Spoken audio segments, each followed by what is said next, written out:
Rigel. So they're not necessarily going to be passed right away. But it looks like this time it's actually going forward. Unless this guy's just an idiot and posted it on August 18th of 2026, right?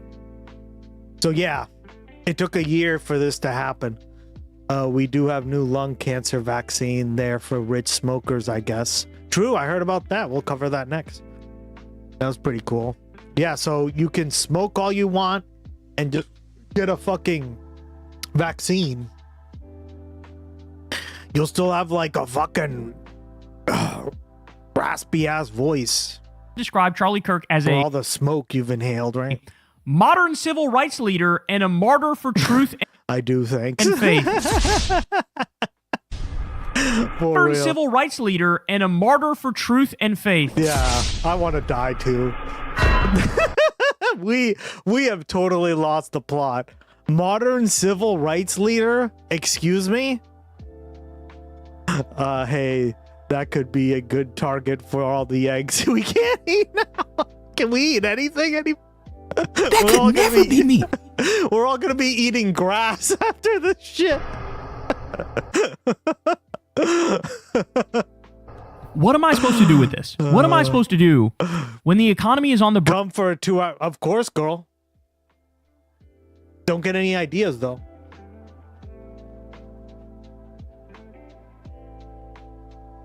I don't roll like that. Brink of total catastrophe. I mean, at least we can replace the bust with one Martin Luther King as a joke protest. Yeah. Catastrophe. When climate change is spiraling out of control and we're like running out of water in crucial regions. I just saw something earlier about how grass works. Cheshire Cat hit 100 messages. What up? Lake Mead. Oh yeah, in the Southwest. We're all on a road trip, guys. The fam. Get in the Gus bus. Like the Colorado River, like it's lower than it's ever been in history. And like once we go below a certain point, you can't even, there's no more power created in that region. And of course, you're running out of fresh water. And like nobody's talking about it. Nobody cares. You know, we got the super El Nino that's hitting right now. And remember the last time there was a super El Nino, there was like a drought and a global famine and like 4% of the globe's population died. And like, nobody's talking about it. A Gus bus raid. Nobody cares. But what is the governing ruling party across the... And ironically, there's the Cat bus, which is similar to the Cheshire Cat. Oh, you see what I did there, girl?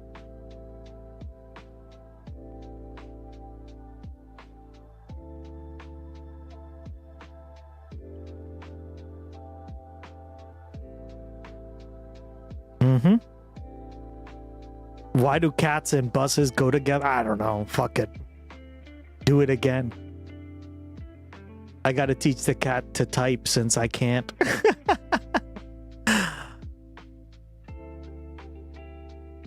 The Gus bus. Like the cat bus. Like the Cheshire Cat. Oh. There, like that?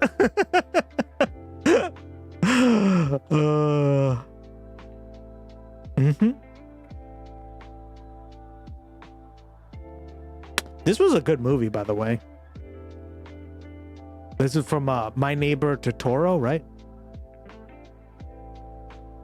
This country focused on building fucking required statues of Charlie Kirk and describing him as a modern civil rights leader when he literally was on an anti-MLK crusade. He literally hated. He said the Civil Rights Act was a mistake. Like, what are we pretending that he's a modern civil rights leader? He literally said that. We can watch a clip, right? We've watched them before. I don't want to rehash that because, like, who cares, right? But he said that in black and white. All right, more. Tetanus is back. Tetanus. NBC News is reporting that tetanus vaccination rates... Man, you are not lying. Everything is fucked. Everything. ...have declined massively, and doctors are worrying about rising case numbers. In the same way we saw measles come back, in the same way, now there's this this idiotic movement of junk science believers led by people like RFK Jr., who's the head of Health and Human Services, led by one of the top podcasters in the world like Joe Rogan, who spreads his bullshit fake science on a daily basis. But he's even like a polio vaccine denier, that fucking idiot. Okay? And now we're seeing tetanus come back in the same way that measles came roaring back. Great. I love living through a new dark ages. That's phenomenal.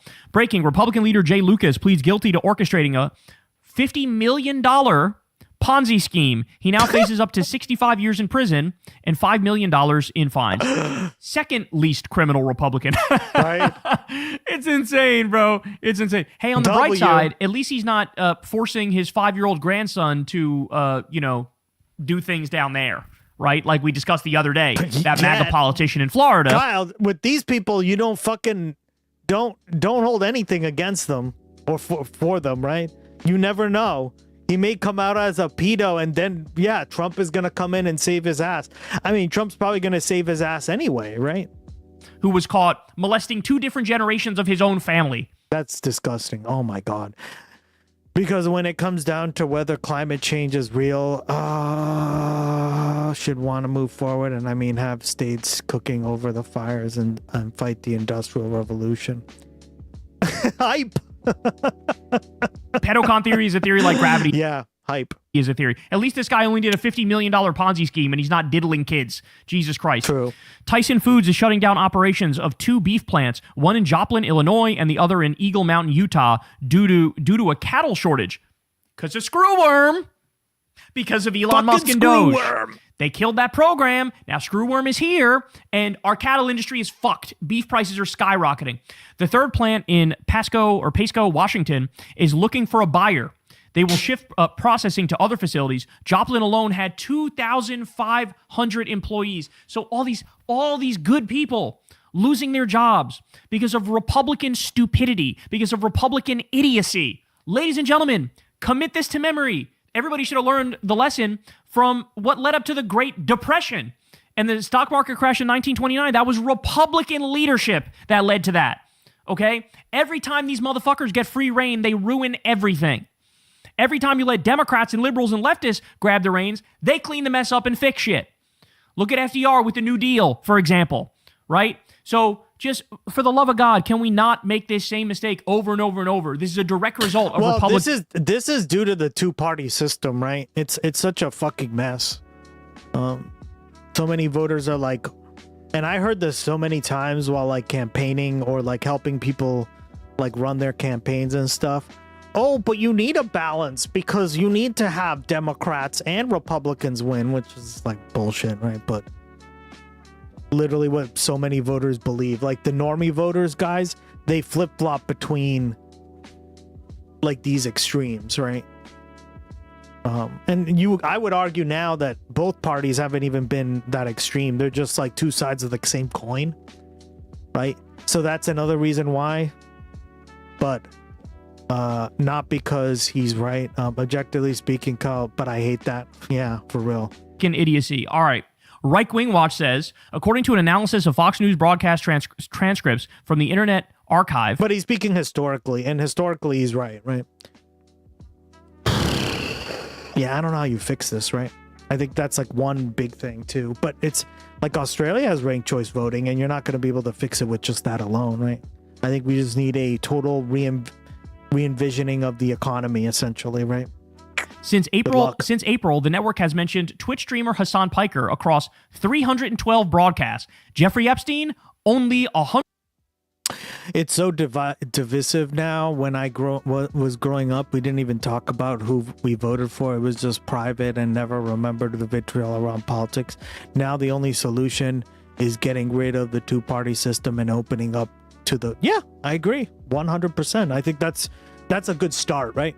I agree with you, Alice. 125. That's 2.5 times more airtime for a left-wing streamer than for the convicted sex trafficker whose operation systematically abused and exploited underage girls. Gee, I wonder why that is. I wonder why Fox News is talking way more about Hassan Piker than Jeffrey Epstein. Could it be because Trump is in the Epstein files a million times? Could it be because of the Katie Johnson allegations and the nipple torture fetish that Trump has?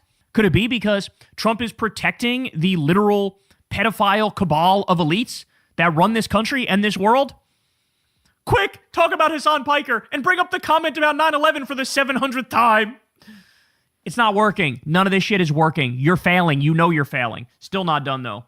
A Florida police officer is accused of using flock camera tech to track his estranged wife's vehicle 717 times, according to an affidavit. Ladies and gentlemen. What the fuck? Yeah, and this is another problem with them, right? Because they have access to that kind of stuff, so they can track you. We keep getting more and more information that these flock cameras are only used by creepers and perverts and psychopaths, okay? That is It's not nuts. preventing any crime. It's not Oh my stopping any God. crime. It is only used by disturbing individuals to spy on and take the privacy away from innocent people. Ugh. I'm sick of this shit. We don't need mass surveillance. We don't need a mass surveillance blackmail network across this country. Fuck Palantir and fuck flock cameras. Get rid of these motherfuckers. Breaking. Padres catching coordinator and former Texas Rangers baseball player Oswaldo Perella was detained by ICE at the airport in El Paso, Texas. A resident of Arizona, he has lived and worked in the United States since 2014 and is a father to 2 United States-born daughters. Well, isn't that great? This is who ICE is going after. Remember when they lied to us and said, oh, we're only going to go after the violent criminals? Motherfucker, if you were only going after the violent criminals, then 95% of the people you arrested would be freed. Okay? Only 5% of the time you go after violent criminals. This is who you're going after? Why is this? And we kind of discussed this before, but the reason this is happening is because they've run out. It's actually quite funny that the country is quite safe, right? Congrats on hitting 25 messages, Carla. The country is actually quite safe, right? It's like when you have to go after everybody else who doesn't actually do violent crimes, that's when you know there's a problem, right? And the problem is they just have to let the heads, it's a head count, right? That's all they're doing, guys. A fucking MLB player? Yeah, That's what you're crazy. doing? Is this guy a threat?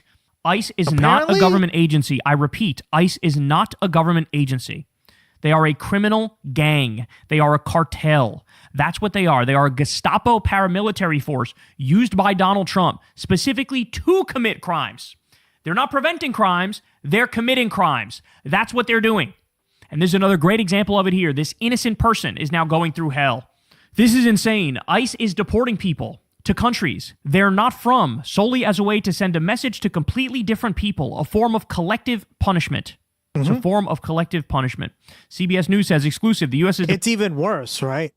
Because we talked about this with the Costa Rica and Kilmar Abrego Garcia. They basically held that over his head where he would either be deported to, I think it was Sudan, right? Or South Sudan or Costa Rica. And the reason they were holding that against him because he knew that if he was deported to Costa Rica, right? He would be treated much better because they have a very good international human rights record, while South Sudan, not so much. Just read an article about hedge funds and big banks led the Dow Jones rally today based on the treasury bonds being sold off this week. This is how bank defaults happen in 2008. Yeah, he just talked about that in the previous video. AI is getting ready to crash the market. And like we just bailed out Japan, right? So that's another thing, Carla. Because criminals are hard to catch and they're hiding, so they are good, easy targets for... Well, yeah, because if you're not... That's another thing, right? So like, again, it just shows you how inefficient the system is, right? And where he's supposed to be like, well, look, we're arresting all these people, but it's really just a dragnet approach. Yeah, the subprime mortgage time. Yep, well said. Yeah, some of the people aren't even attending their appointments, which they would be legally and totally like able to do, right? Because in a good system, you should have that, and they shouldn't feel like they're going to be arrested, right? That's fucked up, Alice. Sudan is flooded at the moment thanks to Super El Nino. That's another one, Super El Nino. deporting Mexican migrants to Central America despite Mexico's willingness to accept its citizens. Yeah, this is collective punishment too, right? Or a form of punishment too. The whole point is the cruelty. It is the sadism. The one thing that's the connecting tissue for every faction of MAGA is sadism. They take pleasure out of other people's pain. Yep. Let a right-winger tell you what they think in their most honest moments, and they will tell you they want death, they want destruction, they want pain. Ask a left-winger what they want in their heart of hearts, in their most honest moments, and they will tell you, I want everybody to have health care, I want everybody to have education, I want no medical debt, I want free college, I want a living wage. Well said. You make the decision which is better for this country. All right, Mother Jones says, Daniel Sanchez Estrada moved a box full of radical literature. A right-wing judge sentenced him to 30 years in prison. It's a prime example of how the Trump administration is weaponizing conspiracy charges against dissenters. NSPM 7, anyone? NSPM 7. Quote, we are not terrorists. We are being terrorized. So you have people literally handing out pamphlets. Never did anything violent at all. Oh, wait a second. Pamphlets? Were we getting fucking Fed posted that day? No.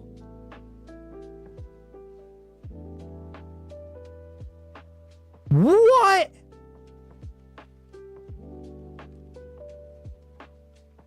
Hear me out, guys. Random guy goes on Twitch, gets angry at Twitch stream and streamer for not making pamphlets to solve problems of USA. What ends up happening? We all meme the fuck out of him and he gets laughed the ass out. He gets laughed the fuck out of the stream. Was that a psyop? I'm not even joking. Remember he said that? He was like, why aren't you guys doing something serious like making pamphlets? And meanwhile, these people are literally making pamphlets and getting arrested.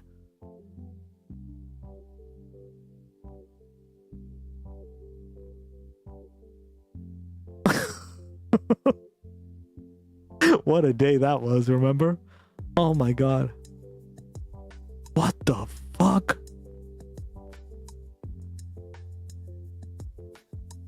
Yeah, join the you're in the Discord, right, Carla? My friend has a perm resident based on her husband, and we went to the UK and she lost her US passport, so had to get a temp with the embassy in the UK. When we re-entered the Czech Republic, I went through the passport control the first time and turned around and she wasn't there. They took her in a room and we're not going to let her enter back into the country. For those officers are not the brightest in these positions because they are not rocket science, yet they were confused and ready to detain her.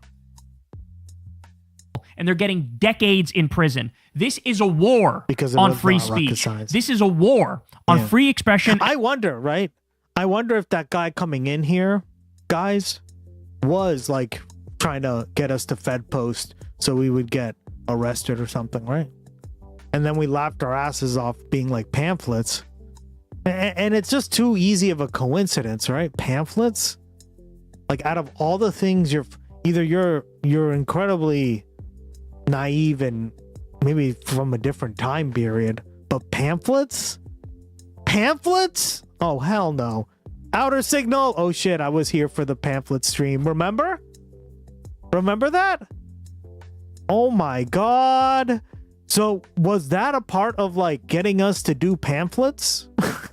I don't even know anymore. Oh my God. That is crazy. And the Constitution. That's what this is. Welcome and the back, Trump Outer regime Signal. Good to see you again, buddy. Doing it. God forbid you protest a genocide. God forbid you write an pamphlet. No, McKay, you are. Welcome back, buddy. Good to see you again. Good to see you. How's your day been? How's your evening? Hope you're Gust. I'm Gusty. Mildly critical of Israel. Go talk to her. I love that. What a fuck up, man. I am a dumbass so many times, guys. Mesa Ozturk, how she feels about freedom in this country. Go talk to Mahmoud Khalil, how he feels about freedom in this country. They have shit on the Constitution endlessly. They've destroyed the Constitution. There's no more due process. There's no more habeas corpus. They don't abide by the warrant system anymore. They've ruined all of it. So at the same time, they pretended like they were the heroes of the U.S. Constitution and freedom. They have destroyed freedom. They deported people for making Charlie Kirk jokes. And they have the nerve, the Republicans have the nerve, all the right-wing commentators pretending for a decade like, all we care about is freedom of speech. Yes, that's all we care about. Where's the Ben Shapiro segment on how Trump is destroying free speech? Where's the Dave Rubin segment on how Trump is destroying free speech? They're not gonna do it. Nope. And they're not gonna do it because they're lying. And they're not gonna do it because they just love that Trump is bombing innocent Muslims for Israel. That's what their actual agenda is. Republicans introduce a bill allowing parents to sue schools if their kids' clothing, name, or hairstyle changes. That seems reasonable. By the way, this is probably like a stealth effort to undermine public schools, period. That actually makes a lot of sense. How do you undermine public schools? You just milk them of all their money through lawsuits. Oh, Lord. What are we doing? So they can usher in charter schools, private schools, religious schools. There's always been a Republican war on public education because they just got out of the heat. Yeah? Is it fucking real hot over there? Oh my God.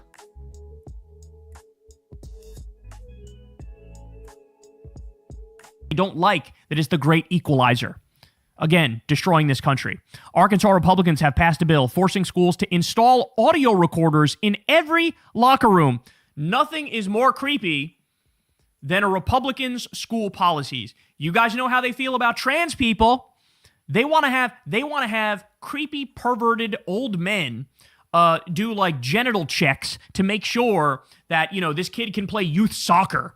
Yep. Got to make sure you're not secretly trans. Show me what you got down there. This is what the Republican Party does. Ugh. They want to ban your kid from having a free school breakfast and free school lunch, but they want to mandate they pull down their pants.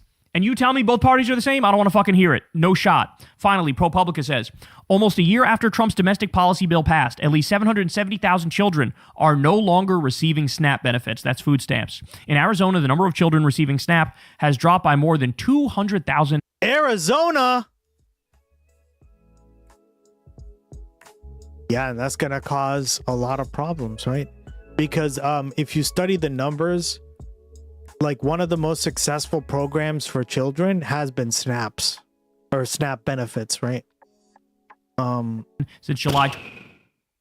I think they've said that it's caused just that alone has led to like so many more like children growing up without stunted growth, other problems such as like what is it? I'm blanking exactly. I don't know all like the terms, right? But basically malnutrition, right? Symptoms of malnutrition. And once you stop getting food at a certain time, like the way that they measured in the studies that we took a look at, essentially what ends up happening is you can't really make it up the same way because, you know, kids stop growing the same way, right? It stunts their growth. It does all sorts of permanent damage to their growth, right? SNAP generates double every... Yes, I was just about to say that. Well said, right? Every dollar we put into SNAP, it generates something like $2 extra, right? In productivity, which is why I'm a big fan of these like social programs, right? I don't think they're like the end all be all or the perfect solution, but certainly better than giving it to the military, right? They've cut benefits. Yeah, well said, Carla. All these things they've cut benefits, right? The housing vouchers. I'd be curious to see what Amy had to say about that. Since you brought up Amy, Carla. Canada too. It's been crazy all over. Yeah. Meanwhile, South Korea has the highest growth rates of women. 2025, a 55% decline. Under Trump's big bullshit bill, as we've talked about, the actual number I've read... Yeah, it's super El Nino. Yep. Is that up to 4.5 million people are losing their access to food stamps. The majority of them are kids.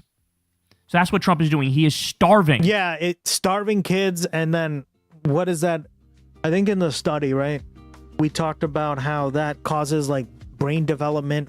So then that leads to other issues that then we have to treat as taxpayers, or we have to treat through higher through higher premiums of our healthcare, right? So it's a vicious cycle, right?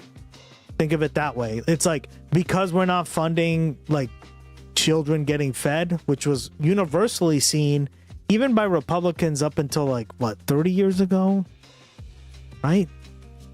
As something that we all should be doing, like the George H.W. Bush era, that kids shouldn't go hungry because it fucks us all over in the end. And then they wonder why nobody wants to have kids, right? Oxpecker.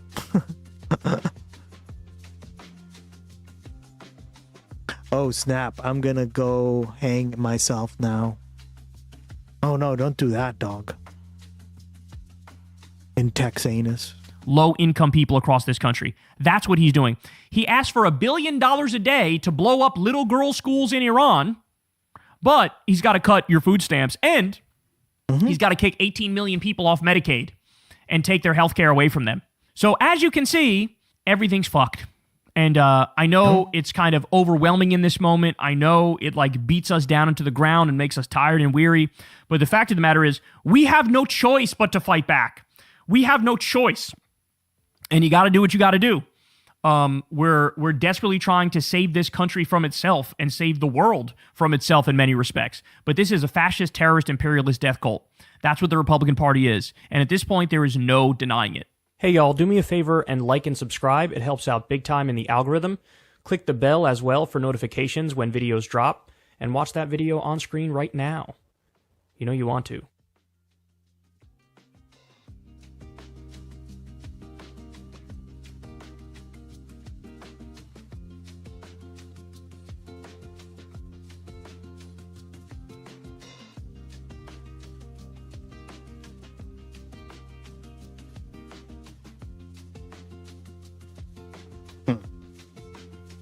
Disaster. I think I found the Aaron Burnett thing. Hold on. It says it's happening very soon.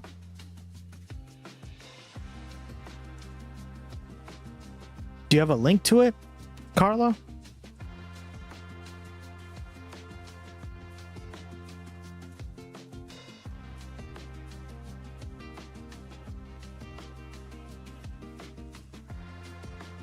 Ancient runic instructions.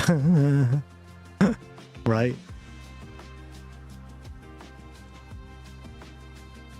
Oh, BB and Jan.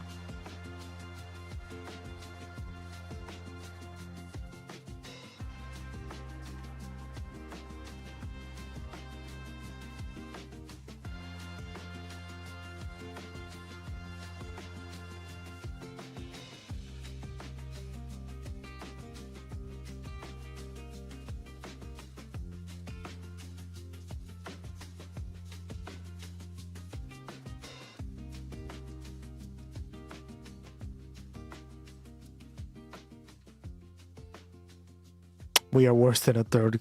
Yeah, we are fucked. I mean, this is a disaster. Nah, get it? Like Snap. Oh no. Alright, what dystopian hellhole have you got me into this time? Let's see. Prepared to pay more. Out-of-staters will soon have higher tolls. The new bill doubles highway tolls for people without a New Hampshire Easy Pass. For example, the fee at Hampton's main toll booth on I-95 would go from $2 to $4. This takes effect next January. Remember when tolls were supposed to be temporary and they just stayed for 60 years because reasons? Yeah. It will also double the fees for out-of-staters at state parks. Governor Kelly Ayotte vetoed this bill, but New Hampshire lawmakers overrode it. Heading to New Hampshire, be prepared to pay more. Fuck you, New Hampshire. All right. Because we can't tax millionaires. Well, that's exactly what it is, see? And this is what we were talking about.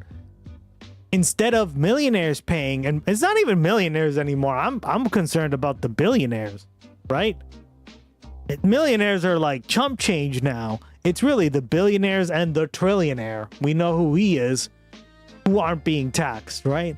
And the problem with that is that means that all of us end up paying the piper at the end, right? Oh, great.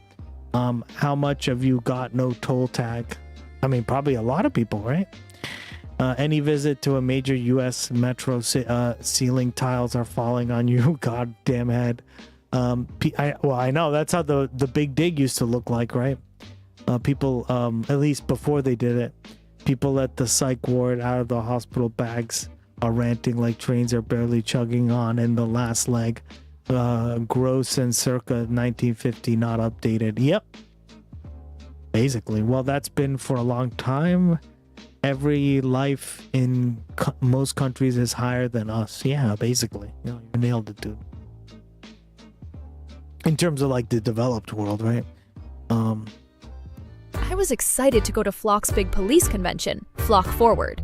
I bought a $350 ticket and booked a hotel room at the Hilton in Atlanta. But then Flock said, no journalists allowed, which is really kind of weird, considering that your tax dollars are usually paying for the tickets your public servants buy. Then a Flock employee contacted the hotel on my behalf and canceled my room without notifying me. So I couldn't even be in the building. We received an email from a Shannon Jones requesting that the reservation be canceled. Flock could keep our bodies out of the convention, but they couldn't block our electromagnetic frequencies. We captured packets from every single Wi-Fi channel we could find, using dozens of Wi-Fi adapters in monitor mode. Then we used a 2.4 gigahertz parabolic dish antenna to passively capture the Bluetooth information of just about everyone at the conference. Then we used a log periodic dipole array and multiple SDRs to demodulate the wireless microphones used in their stage and camera production.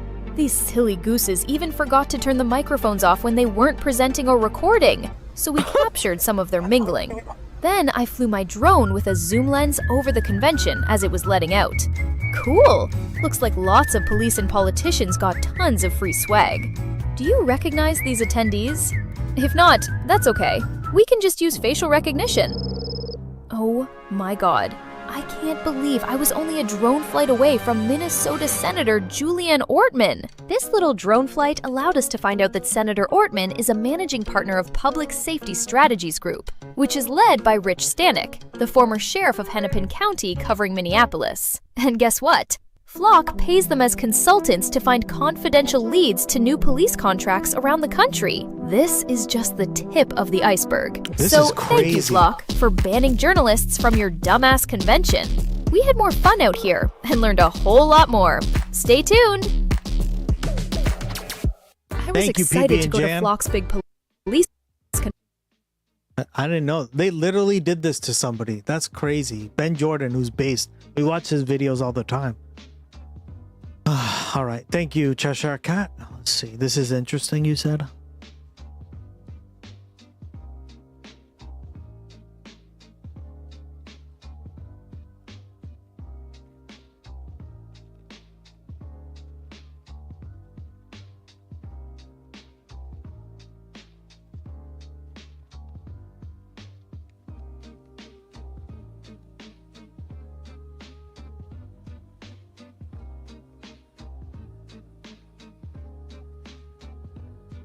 They really did, because they would put money behind it, they would endorse, and now it looks very much like party leaders are...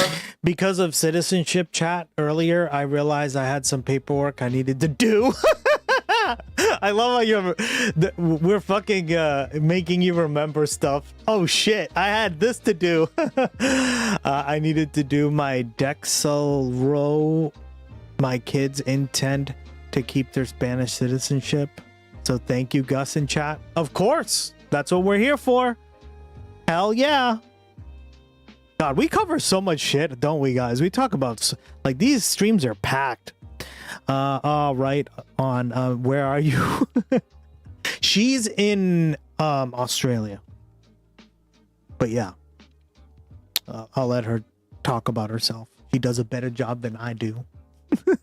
I love how you're like, thanks, chat. And Gus. I remember I had to do that or else they would lose it.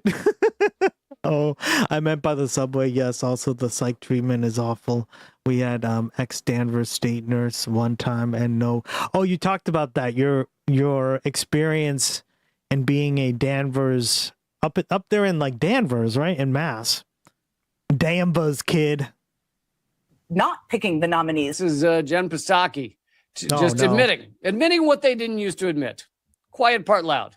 It is really, and I want to bring Liz Smith into this conversation because Liz and I grew up in Democratic politics. We're still young, of course, but we grew up in Democratic politics together. And I think we both remember well when party leadership really selected the nominees. Now, you would never say it that way exactly, but they would. But you can now. Now we can. We're free.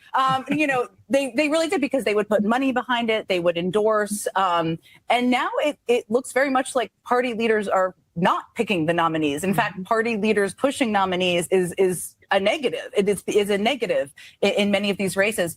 So there she is admitting that the Democratic establishment used to, and by used to, she doesn't mean that long ago. She means a few years ago because she obviously was in the Obama years, used to select the primary winner. They largely still try to, here's the part she's not admitting, is they largely still try to, maybe they don't publicly endorse as much, I guess as she's saying, but the money is still there. Ho, is the money there. Just look at Mom Donnie in New York if you want to see the Democratic Party trying to make sure that someone would not win both the primary and then the general. Yeah, no, they still pump the money in. They will decide who gets the data that allows them to generally win these elections, usually win these primaries. That data is so pivotal in terms of which neighborhoods they need to hit up, which neighborhoods are more likely to be more progressive, those type of things. And all that data has a massive impact for the ground game. And the Democratic Party, the DNC specifically, keeps that away from usually the more progressive candidate. Yeah,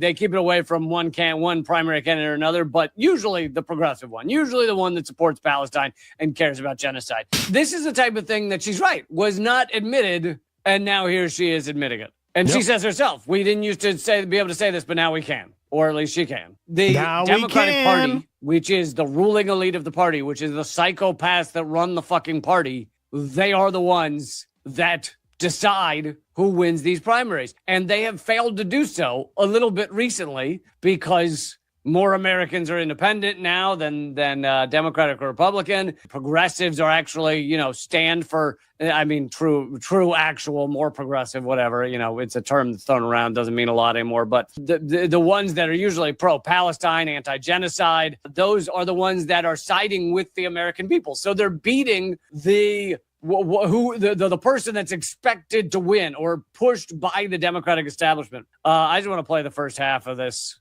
clip one more time, revealing how these primaries work. It is really, and I want to bring Liz Smith into this conversation because Liz and I grew up in Democratic politics. We're still young, of course, but we grew up in Democratic politics together. And I think we both remember well when party leadership really selected the nominees. Now, you would never say it that way exactly, but they would. But you can now. Now we can. We're free. They really did because they would put money behind it. They would endorse. They put money behind it. They would endorse. Is that it? Is that all? The quiet part she's not saying is that this still happens a lot in most areas. It's just that right now there are some exceptions to the rule, which the Democratic establishment goes, oh my fucking God, they did the bear won, Mom Donnie won, and they lose their goddamn minds. But it's still the norm that the establishment candidate wins these elections. And of course, the number one way you rig these things is just money. But yeah, here they are. Well, and it's very difficult to beat an incumbent, right? We had talked about that on election night a few times. But this election cycle is pretty interesting because a lot of incumbents have been losing. Not all of them, right? But when there's a good candidate that seems to do more or be more on the left, they lose. So I guess that's the kind of like a silver lining in the clouds. But generally speaking, yeah, absolutely. They have between 18 and 21 do intend to keep past 21 recovery. I mean, having a Spanish passport is very useful, right? Because you have access to the 28 EU countries plus you probably could go to like most countries in Latin America pretty easily, right? Plus, trying to think, probably Australia. I don't know. I don't know the exact rules about Australia, but I know Australia only lets in fucking people from New Zealand. New Zealand, mate. It happened to me when I became an Australian citizen.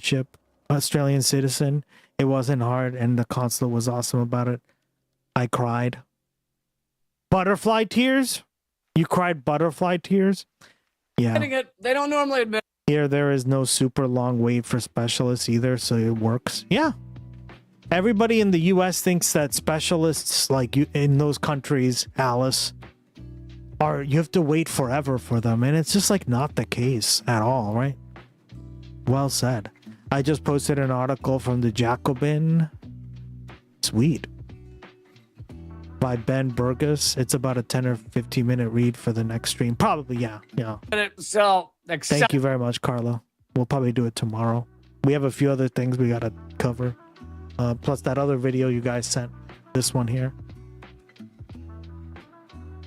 I think, who did this one? Yeah, this one. There we go. About Gustavo Petro. I did to see. Who I really liked. That video where they go, "Oh yeah, for years we've been doing this. Or We've just Colombia. been fucking." Wait, $20? Yeah, it's $20 for a burrito now, man. Wait, the Social Security. Okay. Wait, the Social Security, the social and healthcare income taxes work if you're employed. Your employee pays the portion, and the portion comes right out of your salary. Easy peasy. We have like 3 or 4 maybe government insurances you can choose from, but must be on by you, and you can buy private. Most foreigners do because they're English speaking DRS. Yeah, McKay, we have a very diverse audience. Czech Republic, look at that. But she's from New England. She's a New England girl. You're from Connecticut, right? God, Connecticut.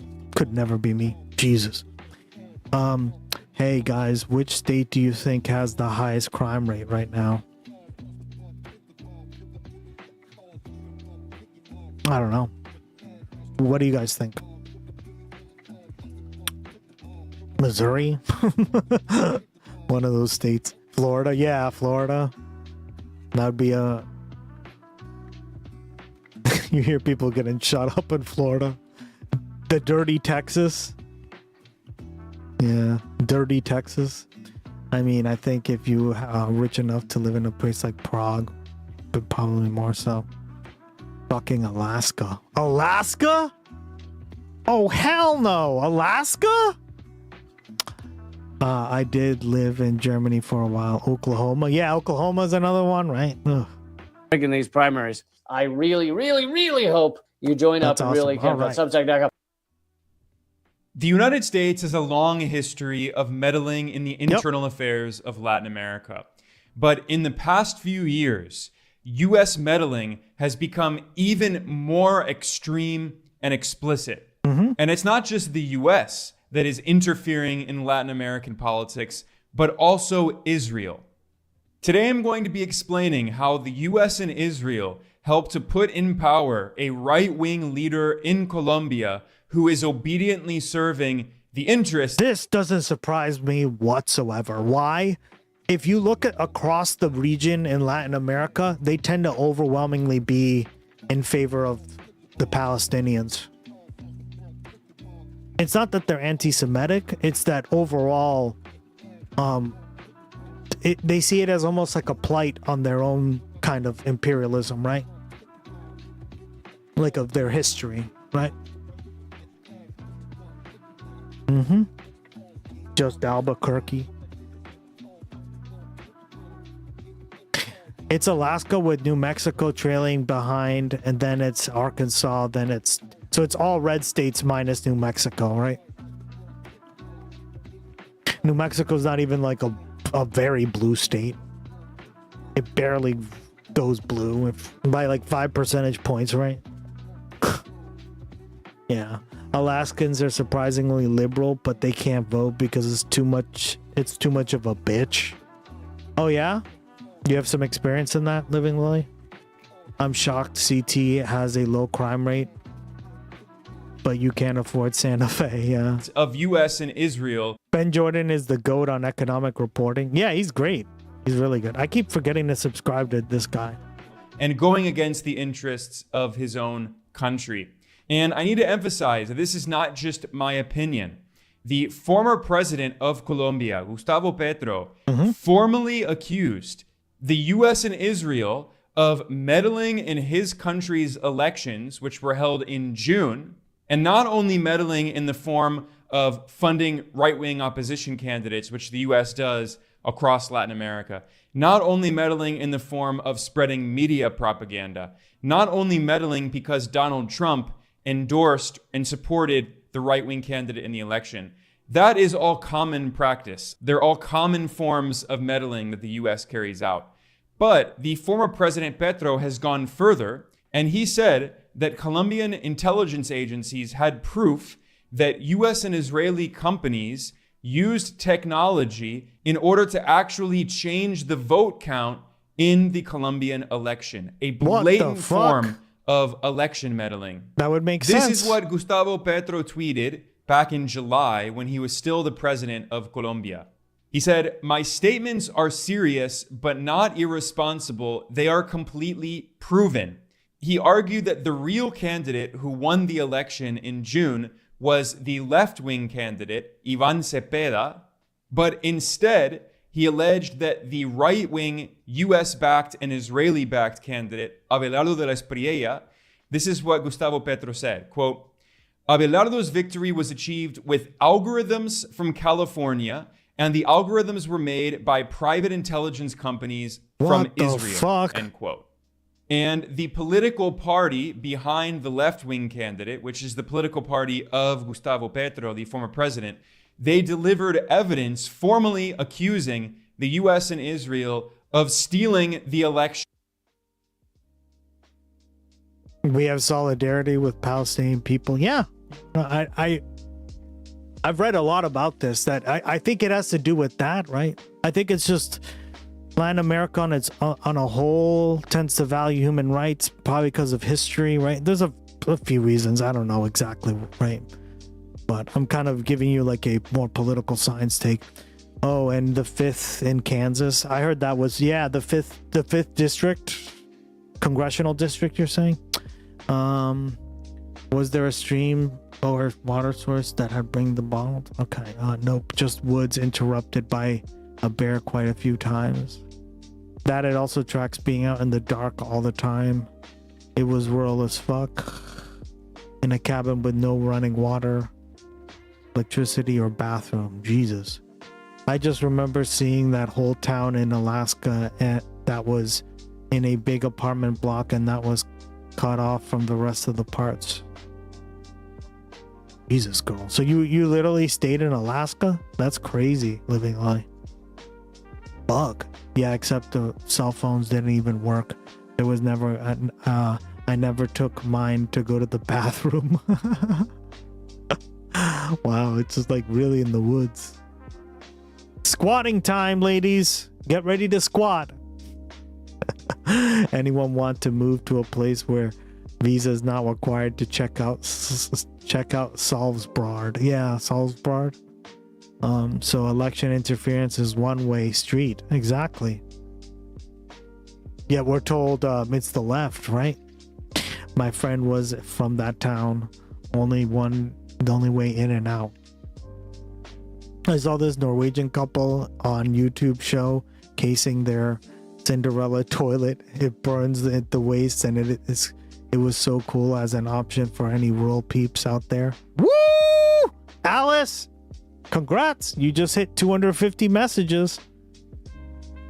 You're in the few categories. You're in the few of people reaching that. I think only 5 other people on the stream have reached that. The one that is cut off, and only several of the states with highest rates of relatively small population compared to the country's largest states. highlighting the difference between the total crime. Interesting. Yep, he hated it. Really? I was like, oh my god, I wanted to live there. In Colombia. I think you're the top chatter for the day. Now, if you know anything about the modern history of Latin America, this should not come as a surprise to you. The US government has carried out coups in most of the countries in Latin America. There are dozens of examples in the past 100 years alone when Washington supported military coups d'etat against democratically elected left-wing leaders in the region. It's you, girl. One of the most famous examples of this was back in 1950. Holy shit. We've sent a total of 1,700 messages. That's insane, guys. Let's fucking when go. the CIA backed a coup against Guatemala's democratically elected president, Jacobo Arbenz. The U.S. claimed that supposedly he was a communist, which is absurd. He was not. He was a center-left social democrat and a nationalist, and his so-called crime in the eyes of the U.S. empire was that he carried out land reform and challenged the interests of U.S. big ag corporations, especially the United Fruit Company, now called Chiquita Bananas. So the elected president of Guatemala redistributed land to landless peasants. Splendinavia. Arbenz was from, I believe, Sweden, if I remember correctly. Some of the or was he from, I forget exactly where. Poorest His people family. In the world. And this infuriated the U.S. government because it hurt the interests of U.S. large corporations. So the CIA organized a coup to overthrow democracy in Guatemala. And then over the next several decades, the U.S. propped up right-wing military dictatorships that carried out horrific crimes in Guatemala and oversaw one of the most brutal civil wars in modern history, especially targeting the indigenous population. So again, if you know some of that history of U.S. imperialism in Latin America, maybe it's not a big surprise to hear that the U.S. has been meddling again in many countries in Latin America.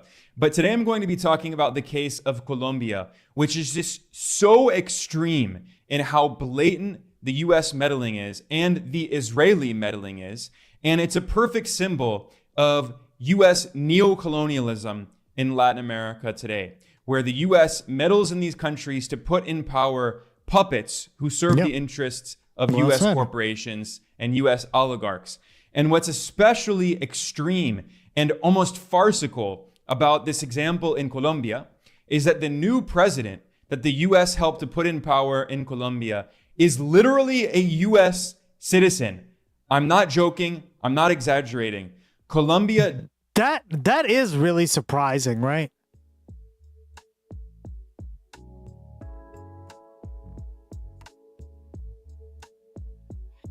And this is why a lot of countries have like citizenship clauses that say you can't be born in another country. Well, there you go, right? It doesn't completely get rid of this problem, but it is a little weird that the guy that won the election because of the right is also a U.S. citizen.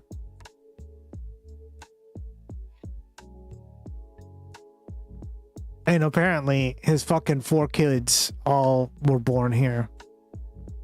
Oh, fuck my life. Countries that support does Palestine. allow U.S. citizens to... Yeah, let's check this out, right? Uh-huh. What did I tell you, right? Oh my God. It's like every country in Latin America except for obviously Puerto Rico, because of Puerto Rico. I bet you would ask most Puerto Ricans and they would say, yeah, right? So probably I would be willing to bet Puerto Rico, right? Here's Puerto Rico right here. Panama is the only one. But then again, most of the world supports this shit, so eh. But not Germany, not fucking Denmark, not Italy, right? Not Sweden. I mean, not Finland. Yeah.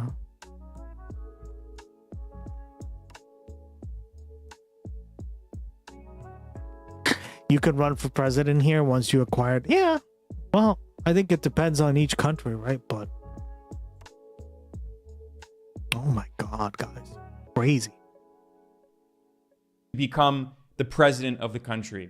So the current far-right Trump ally, who's now the new president of Colombia, is named Abelardo de la Espriella. His last name is simply de la Espriella. And here I'm looking at an Instagram post from 2023 in which de la Espriella, the current far-right president of Colombia, proudly posted an image of himself carrying a U.S. flag. And I'm wiping my screen. This is what he wrote in Spanish. He said, quote, "After years of residing in the United States, I decided to become a citizen of this great nation. Here, my 4 children were born, and I have been very happy in these lands," end quote. Congrats, so it's not 25. just de la Espriella himself, but his family. Oh no. They're doing the Trump dance. Licks finger. Oh no, the whole family's doing the get him out of here. Citizen of this great nation. Here, my 4 children were born, and I have been very happy in these lands, end quote. So it's not just de la Espriella himself, but his family are American. They are North American. They are U.S. citizens, including all of his children. And he literally voted for Donald Trump. He doesn't just support Trump. He's not just a Trump ally. If you go to his TikTok account, de la Espriella boasted during the last U.S. presidential election in 2024 about how he voted for Trump. And he posted a video from his mansion in Florida in which he dances to the song YMCA, and he dances with his fists like Donald Trump and his children, and talks about how he loves Trump. This is the guy who's the new leader of Colombia. But I'm just scratching the surface of the controversy here. Because it's very important to understand who exactly de la Espriella is. He is not only a far-right Trump supporter, he is a multi-millionaire lawyer who defended drug traffickers. Again, I'm not exaggerating. This guy is like a walking satire, a symbol of U.S. imperialism in Latin America and the old colonial banana republics that the U.S. empire is trying to bring back today in the 21st century. This was admitted by the New York Times in an article hilariously titled, "From Defending Colombian Drug Traffickers to Waging War on Them." They should say waging war in scare quotes. Because I'm reading here from this report, quote, "In Miami, Abelardo de la Espriella moved in the murky world of white powder lawyers, high-priced defense lawyers who helped accused Latin American drug traffickers, turning them into U.S. government informants or witnesses. He employed a former trafficker from Colombia," end quote. He is a literal friend and defender of drug traffickers. Thank you. This narco is one of the closest U.S. allies in the region. And today, the Trump administration claims that it's cracking down hard and fighting against drug cartels. And de la Espriella also cynically claims that he's going to bring back the war on drugs and fight drug cartels. He is a little cringe. Literally a narco. He defended drug traffickers for his entire career. That's how he became a multimillionaire. And you can find so many examples like this of the U.S. government supporting drug traffickers in Latin America. And you don't even need to go back into history. Just in the past few years, there are so many examples of this. In 2025, there were elections being held in Honduras. And the Trump administration blatantly meddled in Honduras to try to steal the elections. They succeeded in putting in power a right-wing U.S. puppet. And as part of this election meddling, Donald Trump personally pardoned one of the worst drug traffickers in modern history. The right-wing former dictator of Honduras. His name is Juan Orlando Hernandez. He's known as HO, J-O-H, the acronym of his name. And he was imprisoned for trafficking many tons of cocaine and machine guns. Donald Trump released him, and now his right-wing political party is governing Honduras. These narcos backed by the U.S. empire are once again in charge of Honduras. We also see the same thing happening today in Ecuador, which is governed by a right-wing dictator named Daniel Noboa. He has banned Noboa, the yeah. left-wing opposition parties so he can run in elections with no opposition. He's totally supported by the U.S. government. He's a close ally of Donald Trump. And some of We've talked a lot about Noboa. the members of his They literally found like cocaine in all his fucking shit, right? Or in a lot of the stuff that he ships abroad. rich oligarch family are some of the most notorious drug traffickers on earth. Mainstream Western media outlets have admitted that the billionaire oligarch family of the current US-backed dictator of Ecuador, Daniel Noboa, his family's company uses their private ports in order to traffic cocaine in banana crates. Again, we're talking about stereotypical, farcical banana republic style behavior here, where the US puts in power corrupt right-wing narcos. In the case of Noboa in Ecuador, he's literally the son of the richest billionaire oligarch in the country. And he is also a US citizen. Daniel Another one. Noboa, the right-wing dictator of Ecuador. Why are they all US citizens? Beto Corral and others have forced the US conducting political activities against the Colombia guy. Was born in Miami, Florida. He was raised and educated in the United States. Just a few days after his inauguration, he traveled once again to Florida so his wife could give birth to his third child to make sure that his children are all US citizens. This is the guy governing Ecuador. This is the guy who's a close ally of Donald Trump. And by the way, Trump constantly boasts about the fact that he's trying to abolish birthright citizenship in the US. He's trying to end what he calls birth tourism. But then these right-wing dictators in Latin America who are US citizens, whom the US puts in power as puppets to support their interests, I hate this shit. They then travel to Florida so their wives can give birth to their children to have US citizenship. And Trump supports this. I mean, the hypocrisy is endless. Well said. But let's get back to the case of Colombia and Rules this for thee, not far-right for US us. citizen who's now governing Colombia on behalf of US corporations and Israel. His name is Abelardo de la Espriella. And in addition to being a lawyer who previously defended drug traffickers, de la Espriella is also a multimillionaire because he has his own style chain. He has a website called De La Espriella What the fuck? Style, where he sells men's clothing, expensive suits, and where he sells his own personal brands of rum and of wine, along with coffee. So you can buy rum with the face of the US citizen who's now governing Colombia and help to make him richer and richer. I mean, the level of institutional rot and corruption, it just goes so deep. It's like a joke. We're living in a farce. And speaking of farces, a lot of Colombians have made fun of De La Espriella because on his TikTok and Instagram accounts, he posted videos doing publicity for Botox clinics in Florida. So not only does this guy it doesn't end. boast about the fact that he constantly does Botoxes to his This guy's own literally face, a walking meme, right? but he also gets paid to do advertisements for Florida Botox clinics. I mean, this is the level of superficiality and That's quite corruption the list. of these U.S. puppets who are governing Latin American countries on behalf of the U.S. empire. And it has understandably become a big scandal in Colombia and Latin America more broadly, because just a few days after his inauguration, there was a huge earthquake in Colombia.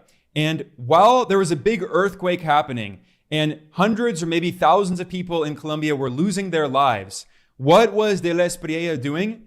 He was giving press conferences in which he was sending out kisses to his supporters and hugging his supporters and pointing at his supporters like a celebrity. I mean, this is the insane, superficial, narco TikToker, U.S. Quite literally a narco TikToker, right? citizen who is now governing Colombia at a Insane, time guys. of national crisis, and all he does is serve the interests of the U.S. and Israel. It is insane.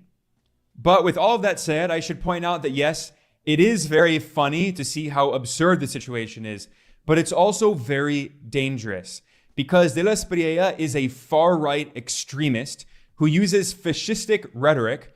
During his presidential campaign, De La Espriella vowed to, quote, disembowel the left, end quote. That's an actual quote. And this is very dangerous in the country, in Colombia, which has a long history of political violence against the left. And in fact, US corporations have been complicit in some of this violence. This is why, for instance, labor unions in Colombia have sued Coca-Cola and other US corporations, accusing these US companies of paying death squads and paramilitary groups in order to kill union organizers and workers. And these paramilitary groups, very closely linked to the Colombian government, have also killed many peasants and indigenous peoples and leaders who are resisting big US corporations that are trying to take over land and carrying out deforestation in Colombia in order to maximize their profits. And Colombia is now governed by this US puppet who vowed to disembowel the left and is going to allow these US corporations to massively violate the rights of workers and indigenous people and anyone getting in the way of big US corporations. And I should know that this is not just... Yeah, but coups d'etat? Come on, man. That's pretty uneducated. That's like a word you learn in Political Science 101. Rhetoric from De La Espriella, because in addition to... Like, I'm not even joking, right? That's like intro to political, like, science 101. Defending like, I understand not, like, pronouncing, I don't know, amuse-bouche, right? That sounds kind of douchey, and you're like, huh? But yeah, I don't know about that, right? Traffickers, back when he was a lawyer living in Miami, Florida for many years. He also defended paramilitaries and death squads, these far-right groups that killed union organizers. And why do you think he did so? Because that's where the money is, right? Think of it this way. There's a lot of money in that. Coup d'etat, democracy, gerrymandering, first chapters and poli-sci. Exactly. And I'm not even joking, right? You study like what is it? Federalism? What is federalism versus like a provincial system, right? PB and Jan, we watched your video, by the way. I don't know if you got DC'd or whatever, but yeah, we saw it. Thank you very much. Oh my god, we are so fucked. I was socializing. Fuck my life. Yeah, the flock cameras. How they fucking... Ben Jordan's the GOAT. We're probably gonna have to watch his full video here. Does he have like a full video on this? Not yet. It probably will come out. Yeah, I can't wait either. We're gonna keep we're subscribed to him. We watch all his stuff, so... Or most of it, right?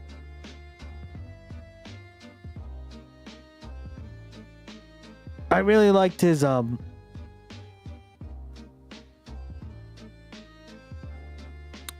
video on the death of capitalism. How it's basically just it's not even really capitalism anymore. It's like this like slosh fund of fake money going around, right? PB and Jan, it was a good video. And killed peasants and killed indigenous leaders. So this is a guy who has literally made money, blood money, off of the political violence in Colombia that he's now vowing to reignite. And I should also just say... I was socializing. Fuck my life. That's what you get for socializing. That in general, De La Espriella is a sociopath. Because some people dug up old video clips of interviews that he did several years ago before his hair transplant and Botox. And De La Espriella boasted on this TV show about how when he was younger, he enjoyed tying firecrackers to cats to watch them explode. Yeah, that's serial killer shit. This is the guy who... That's some serial killer shit. You piece of shit. Tortures animals. Sociopathic behavior. Textbook sociopathic behavior that you learn about in Psychology 101. This is the US puppet and Israeli puppet who's now governing Colombia. So well, and let's be honest, guys. If he's willing to do that, do you think he's willing to imprison people for being pro-Gaza, pro-Palestinian? Oh hell yeah! This is the first time I've ever seen his content. Oh really? Cool. Now that De La Espriella is officially the president of Colombia, let's talk about what exactly his policies I live on the border, and that's the only reason I know of her. have been, what he's been doing. It should not come as a surprise that the first thing that he did after he was declared the supposed winner of the election amid widespread accusations of US and Israeli meddling and interference, the first thing that he did is send a big delegation to the US to pledge his loyalty to Washington and to Trump personally. And now as president, De La Espriella is holding regular phone calls with Trump and especially with Marco Rubio, who is the US Secretary of State and the National Security Advisor. If you look at his Twitter account, De La Espriella talks about his highly fruitful phone calls with Marco Rubio. And he emphasized his, quote, determination to strengthen the historic and transcendental alliance between Colombia. How can he say Marco Rubio and then not be like coup d'etat? Coups d'etat. I blame Bluey. This is your fault, Blue. And the United States. Today, more than ever, Colombia and the United States must stand united, end quote. In just a few days after his inauguration, De La Espriella signed an agreement with the U.S. military that gives the U.S. military the ability to enter Colombian... I didn't know what that word was, I think, when I entered high school or college. I forget. I don't think I did. So I remember learning it freshman year or whatever, right? Because I was brand new to politics. Like, I had always been kind of into politics, but I was more like lib-pilled, right, in high school or whatever. And I was like, I was definitely against war. But yeah, I didn't know much about the world, right? Like, the only thing I knew about it was, like, the map and, like, what I learned about in, like, maybe some books I've read, and that's it. I blame the French. Territory in clear violation of the sovereignty of the country. This is neo-colonial behavior.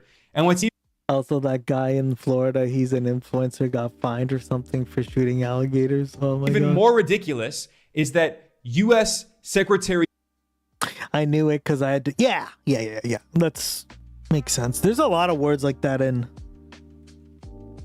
Like raison d'etre, right? It means like the reason for existing in French. So, but it's actually an English word, right? So if you want to come off as super douchey, I don't know, you could say like, what is the raison d'etre of the point, right? What is the raison d'etre of the policy? But I mean, that's coming off as super douchey, and we're not douchebags here. If you're a douchebag, press 1.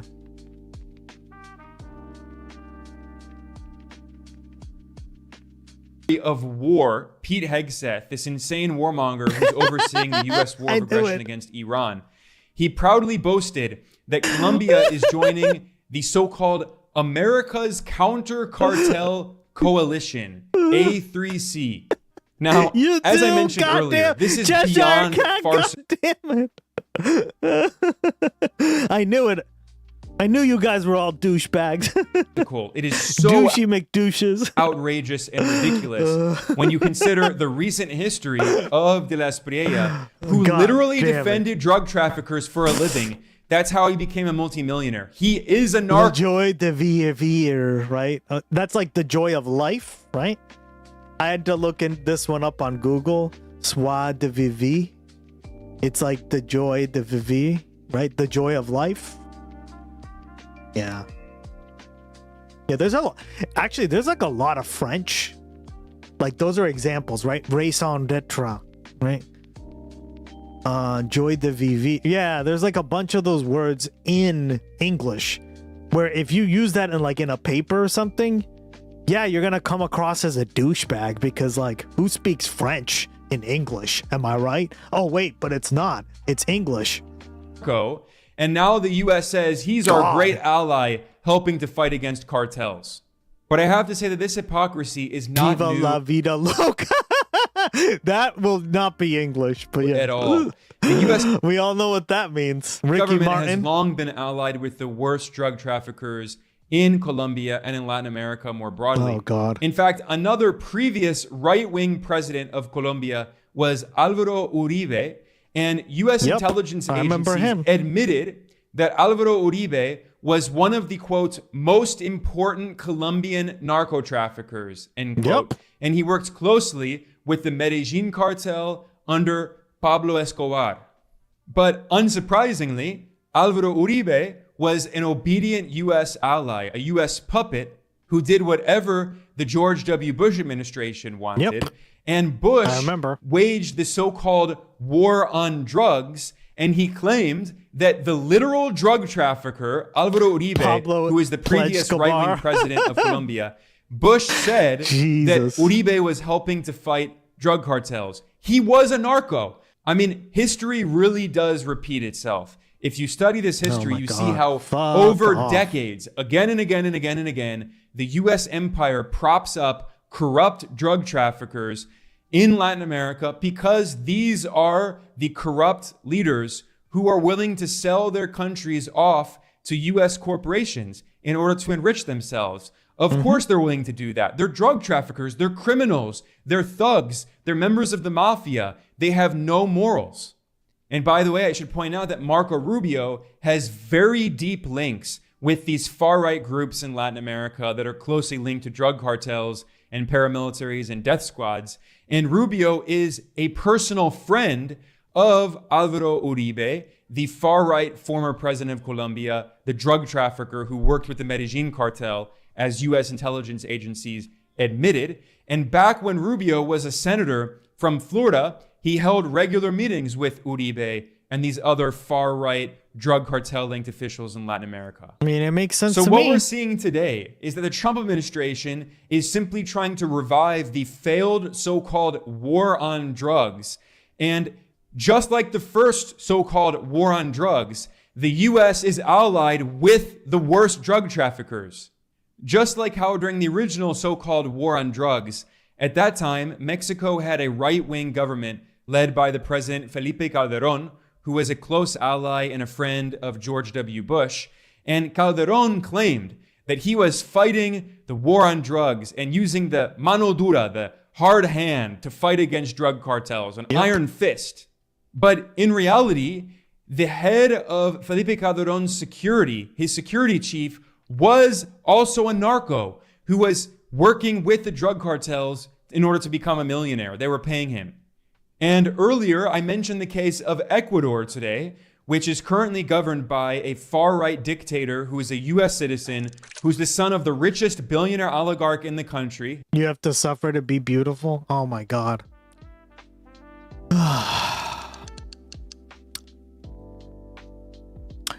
In Egypt, there's a group of scholars tasked with coming up with Arabic words for English loan words like parachute, motorcycle, and sandwich. Yeah, there's... Well, I know like French and Spanish have like the Royal Academies for French and Spanish, if I remember correctly. That's like their names.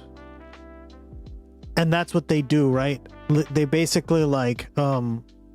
they will come up with names in the language for like airbags, right? Balloon day, right? Inflati, or I mean, I can't speak French, but you get the idea, right? And that's literally their job, is to take words from English, mostly like American words and shit like that, right? And to translate them directly into French and make it official. His name is Daniel Noboa, and his family is deeply involved in the trafficking of cocaine. But Ecuador has also joined this U.S. military alliance, supposedly in the name of fighting drug cartels. Again, it is absolutely farcical. The U.S. military is literally working with the worst drug traffickers in Latin America, supposedly in order to fight drug trafficking. We all know why the original so-called war on drugs failed. It's because the drug traffickers were using it to traffic drugs. It's the same thing happening again today. And it's really deja vu what we're seeing in Colombia. It really is. The current U.S. puppet and U.S. citizen who's now governing Colombia, de la Espriella, is following in the same footsteps of the far-right dictator of Ecuador, Noboa. One of the first things that Noboa did after he came to power is he changed the constitution to allow the U.S. to create military bases in Ecuador's sovereign territory and give permission to the U.S. military to enter Ecuador's territory. This is the exact opposite of what was done by the previous independent left-wing president of Ecuador, Rafael Correa, who was a socialist with an independent anti-imperialist foreign policy. We covered him, by the way. Remember he was in that documentary? Rafael Correa. And he kicked out the U.S. military bases, and he made sure that the U.S. military would never... Yeah, he spoke about this. He was like, listen, he was very clear, right? And I thought he was very fair-minded. He was like, listen, if you want the base, the military base in Manta, right, which is a big city in Ecuador, then it's only fair that we have a base in Miami. And what did George Bush say to that? No. Because it's not about like defense or anything like that or cooperation, right? It's about imperialism. It's about having a presence in that country and then using the government to do what they want, right? And I thought he was very fair when he said that, because Bush, of course, said no, right? And now Trump is literally allowing the Kuwaitis? Or was it the Saudis? I'm blanking on who it was exactly. I think it was the Kuwaitis, right? To have a military base in Idaho. This year that happened, guys. Hold on.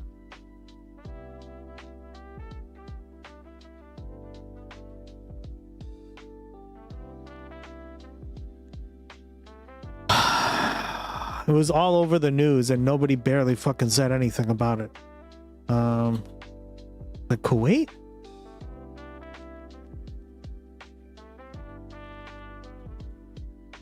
Qatar. It was Qatar.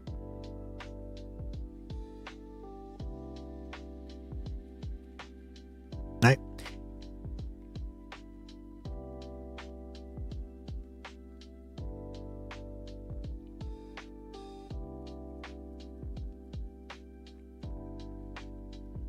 Was it Qatar?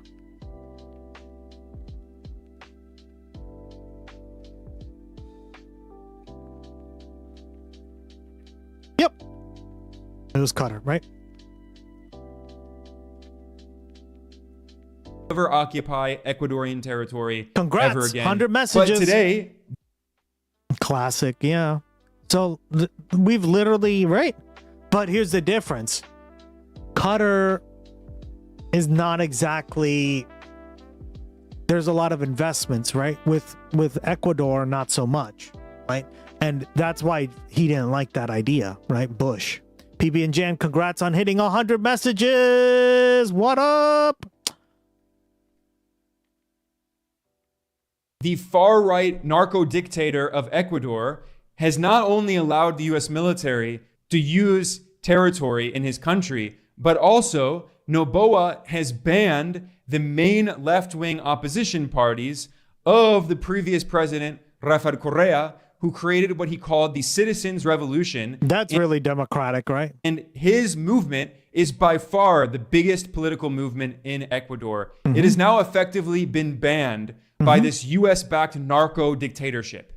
So all of this symbolizes the reality of US imperialism and neocolonialism. And again, they didn't vote for any of this shit. They didn't even get a voice in our elections. I'm getting to the point where I feel really bad for the rest of the world. All our terrible fucking decisions, and they don't even get a voice, right? And this is the beginnings of this thought pattern of a more world government. I'm sorry, but if you're that powerful of a country, I better have a fucking say in what you have to do. I'm sorry, right?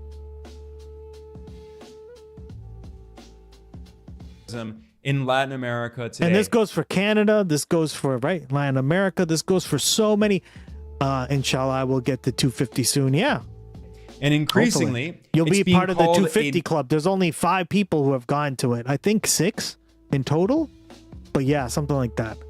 New Plan Condor, or a new Operation Condor. Now, what exactly is Operation Condor, known in Spanish as Plan Condor? This was a U.S. government operation in the 1970s to prop up far-right military dictatorships all across South America. This included in Brazil and Argentina and Bolivia and Chile and Uruguay and Paraguay and Peru and Ecuador. And of course, the most notorious example of Operation Condor was the U.S. support for the fascist dictator of Chile, Augusto Pinochet, who came to power on September 11th of 1973, the first 9/11, if you will, in a coup that was orchestrated by the CIA. God, Patricia. One day I'll get to the 249 club, maybe even the Mile High Club. Back in 1970, there was a Democratic... use those fingers, girl. God, I'm sick of you fucking slacking. Wake your ass up earlier. I'm joking. Election, and the people this man is just mogging us with Spanish pronunciation. He really is. Totally mogging us, PB and Jen. He's very informative, though. He's giving you, so far, besides the pronunciations, some of them are a little, right? They're pretty, he's very informative. I learned about every single thing he's talking about here, right? This is something you learn about in any class that is on a higher end political science class, right? Chile elected a socialist, Salvador Allende, and the U.S. refused. Then they fucking literally did a coup against him, right? To allow Allende to govern, the U.S. imposed sanctions to suffocate the Chilean economy. I remember I was watching, it was one of kids' streams, right? This was this was a year ago, right? He had just, me and him had just first met, PB and Jan, and he was like, did this guy have a gun? Because, kid likes guns and shit, right? And he, literally, shows him with the fucking gun. Economy, the CIA... Going to the shower, no peeking, Gus. I'm a gentleman. How dare you? Carried out sabotage and backed protests and even strikes by truckers. And then in 1973... Yes, plus I gotta do emote editing. Yeah. The CIA carried out a coup d'etat against the democratically elected left-wing leader of Chile and put in power this fascist dictator. And this is what we see once again happening in Latin America today, where the U.S. government is trying to overthrow all of the independent governments in the region to put in power right-wing dictatorships and puppet regimes, well said. Many of which are literally led by U.S. citizens who are willing to sell their countries to U.S. corporations. And the Trump administration is proud of the fact that this is an explicitly imperialist policy. The Trump White House, one of its official Twitter accounts, has published propaganda, political cartoons, proudly depicting Trump as the emperor of the Western Hemisphere. Here I juxtaposed the political cartoon that was shared by the Trump War Room Twitter account next to a political cartoon from the 19th century. The U.S. empire wants to drag the world back to the 19th century, not only to the Gilded Age, when the billionaire oligarch robber barons controlled the U.S. economy like they do today, but also to the 19th century of explicit colonialism. And the Trump administration proudly calls this the Monroe Doctrine. Trump is trying to bring back the explicitly colonialist Monroe Doctrine from 1823. It's more than 200 years old. And the new far-right multimillionaire U.S. citizen who is now governing Colombia, Abelardo de la Espriella, who made millions of dollars defending drug traffickers when he spent years living in Miami, Florida. He is the poster boy of the kinds of puppets that the U.S. wants to rule Latin America as part of the Donroe Doctrine, as part of Operation Condor 2.0. However, it's not just the United States that is involved in this neocolonialism in Latin America. Earlier, I mentioned the role of Israel. And what is unique about Operation Condor 2.0 compared to the original Operation Condor, compared to the 20th century, is that the Israeli regime is playing more and more of an important role in supporting these far-right extremist forces in Latin America, in addition, of course, to the U.S. empire, which has always been doing it, for the modern history of Latin America. And this brings us to the issue of Israel's meddling in Colombia. Because I mentioned the previous president, Gustavo Petro. He was the first ever left-wing president of Colombia, not because there had never been left-wing candidates. There had been many, but many of those left-wing candidates were assassinated by these far-right paramilitary groups and death squads and cartels that are closely linked to far-right oligarchs in Colombia that are backed by the U.S. government and U.S. corporations. Petro was unique. He was the first ever independent left-wing president of Colombia. And especially on the issue of Palestine, he was very outspoken. He gave speeches at the United Nations in which he compared Israel's far-right extremist genocidal leader, Benjamin Netanyahu, to Nazi dictator Adolf Hitler. Colombia officially broke off diplomatic relations with Israel. And under the leadership of President Petro, Colombia... I love Tesla. One of the few countries that joined South Africa's case against Israel in the ICJ, right? Joined the lawsuit at The Hague, at the International Court of Justice, the top UN legal authority. Do you notice how many countries are in Latin America, what I just said? Look at that.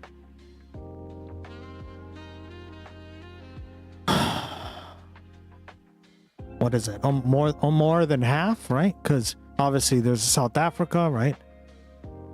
Algeria, Egypt, Turkey, Spain, and Ireland. Meanwhile, it's Mexico, Nicaragua, Guatemala, Colombia, Bolivia, and Chile. There you go. See? That's what I was trying to say, guys. That lawsuit was introduced by South Africa, and the lawsuit formally charges Israel with genocide against the Palestinian people. Oh, sorry, not Guatemala. I couldn't see it. So it's 4-5, yeah. I guess Belgium there too, but still, that's pretty good, right? This just shows you like the power of the region in terms of it doing these kind of things, right? And I think again, it comes back to why is this the case? I think it's due to just the sensitivity on the issue, right? Reported that case. And this is one of the reasons why Israel meddled in Colombia's election. And this is why Gustavo Petro said that the Colombian government had intelligence proving that Israeli technology companies were meddling in Colombia's election to put in power this far-right U.S. puppet, Abelardo de la Espriella. Because, of course, it goes without saying that he's also extremely pro-Israel. Of course. The foreign minister of the genocidal Israeli regime, Gideon Sa'ar, met with de la Espriella, and he said that de la Espriella's new government is great news for the relationship between Israel and Colombia. And then after that, the official Spanish language Twitter account of the genocidal Israeli regime posted a photo with de la Espriella announcing a, quote, new era, an unlimited alliance. And they said, quote, the golden era in relations between Colombia and Israel begins today, end quote.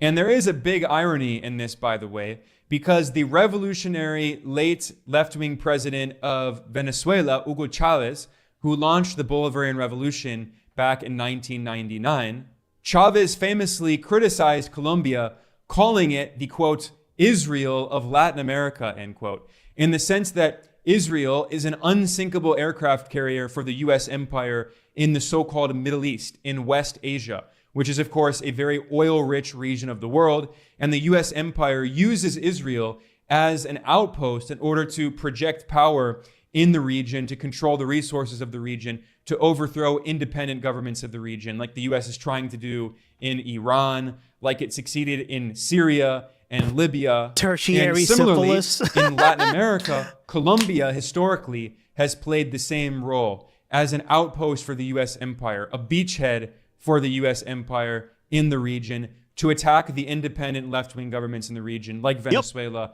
Cuba, Nicaragua. We watched this documentary, guys. This is huge, right?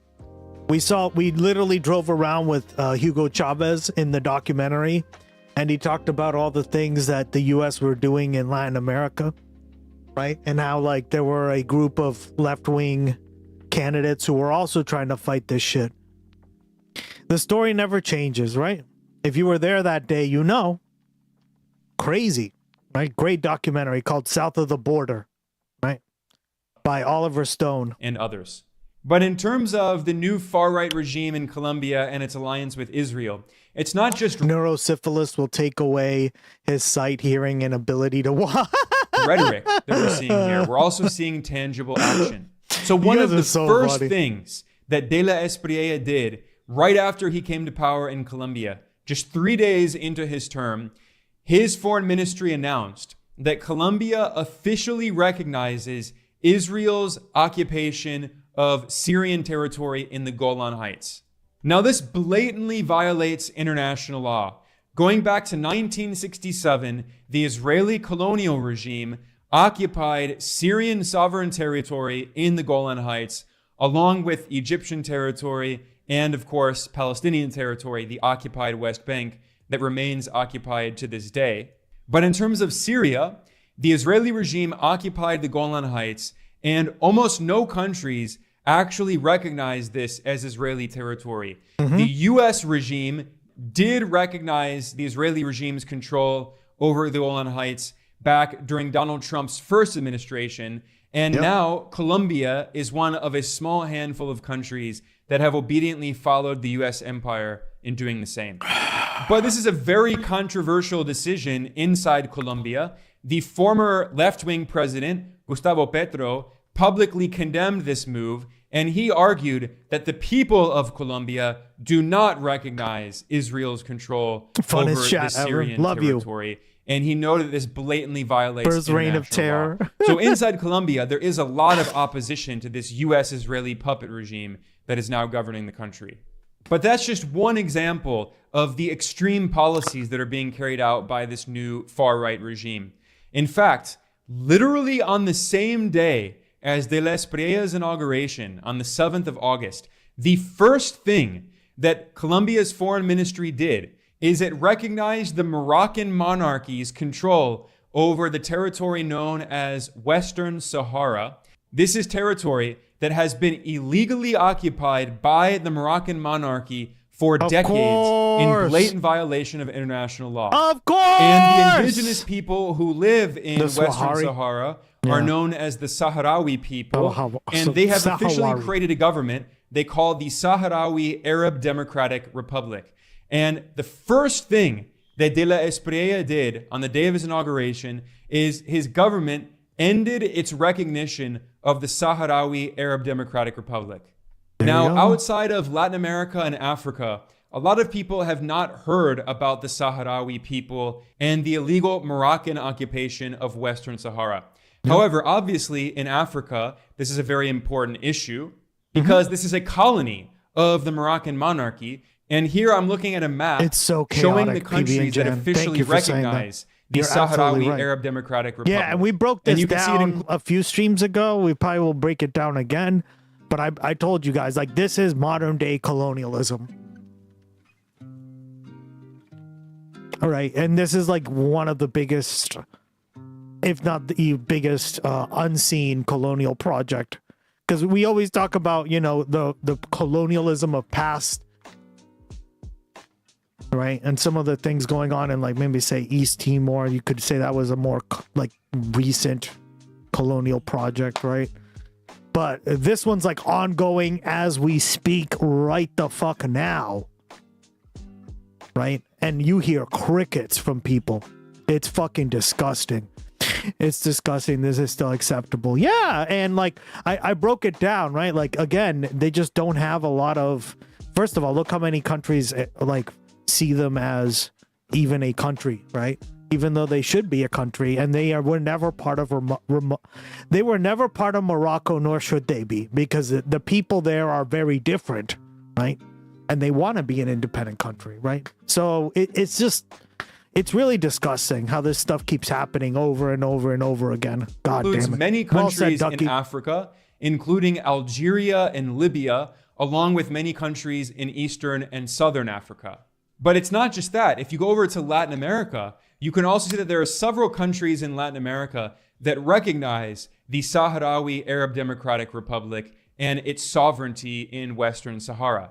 And one of the reasons for this is that the Sahrawi Arab Democratic Republic is led by a revolutionary left-wing political party called the Polisario Front, known in Spanish as the Frente Polisario, which is an anti-imperialist, anti-colonial political party that has supported the revolutionary struggles of left-wing governments in the global south, especially in Latin America. And the Sahrawi people also speak Spanish, many of them, in addition to Arabic. And there's been a lot of solidarity between left-wing movements in Latin America and the Sahrawi movement in occupied Western Sahara.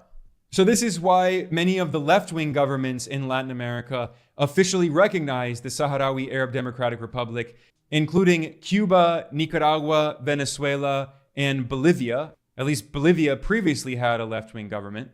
Yep. But now what the US empire is trying to do is it's blackmailing and threatening countries all around the world, especially in Latin America, to cut off their recognition of the Sahrawi Arab Democratic Republic. And in fact, there's a new far-right US puppet leader in Peru, Keiko Fujimori, who's the daughter of a US-backed fascist dictator who committed genocide against indigenous peoples in Peru.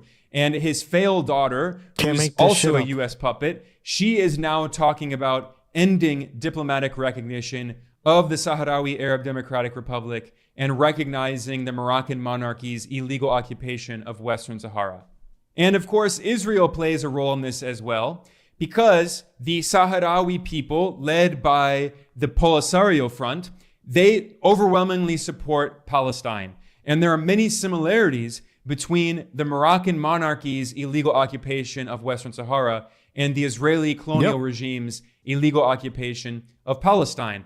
Many Palestinian groups have supported the Sahrawi people, and the Sahrawi people have supported the Palestinian people. So Israel has strongly supported. So Israel's doing solidarity with Morocco. The rest of the countries that he just explained are doing solidarity with Western Sahara. It's just a giant team up of fucking... God, I hate this world. Supported the Moroccan monarchy. And back during Donald Trump's first term as US president, we get to do imperialism, so they get to do imperialism because they support our imperialism. But the minute they don't support our imperialism, we get to say that we don't support their imperialism. Everyone got that? In 2020, the Moroccan monarchy officially normalized relations with the Israeli colonial regime. Morocco is one of the few Arab countries that does recognize Israel formally, along with the UAE and Bahrain. And this was part of a quid pro quo that the Trump administration did, the first Trump administration. So the U.S. pressured... spaghetti, yeah, for real. Check.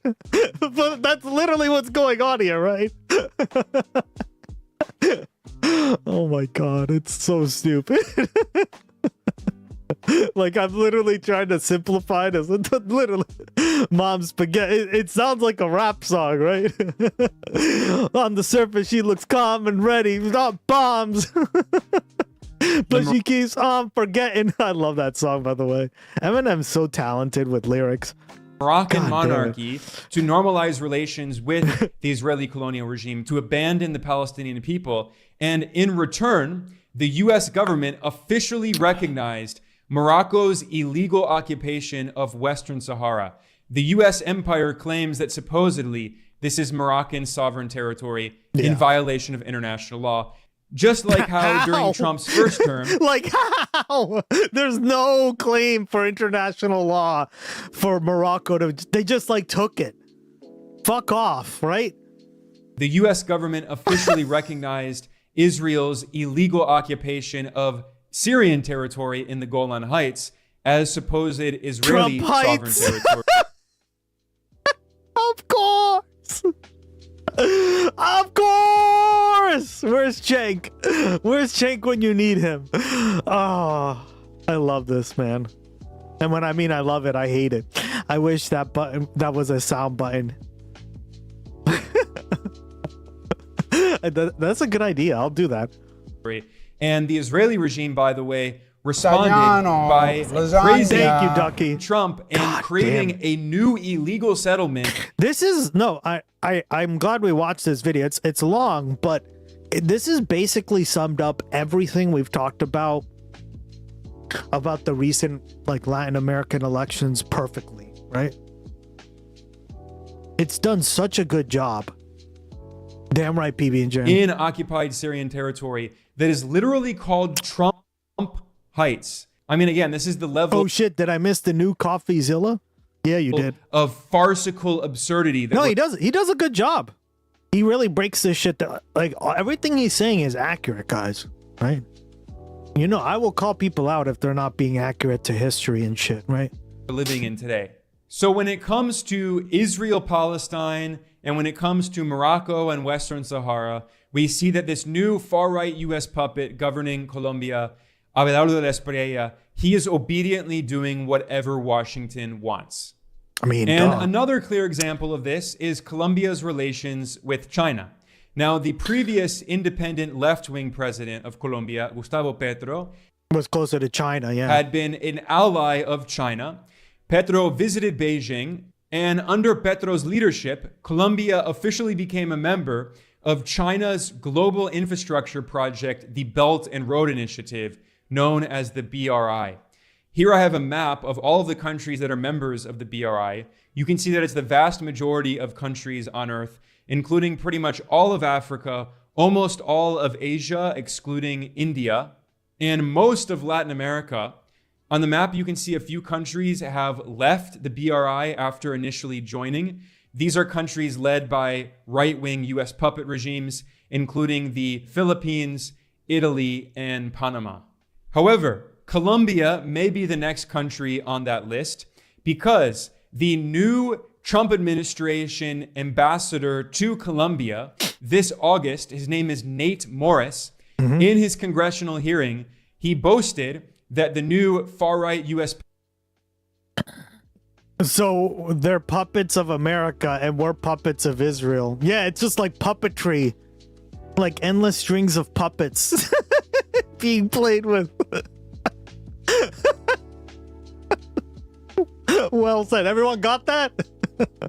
Puppet leader in Colombia, Abelardo de la Espriella, that he vowed to cut his relations with China, to minimize his relations with China.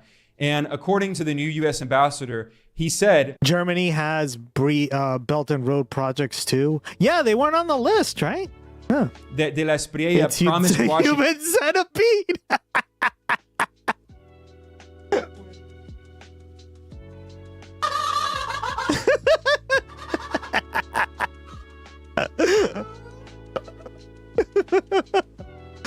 Puppetry of the micro penis.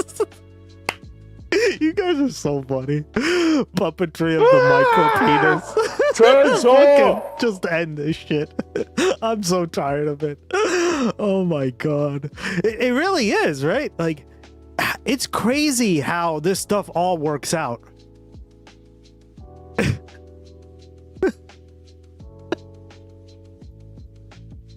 You can't make this shit up if you try.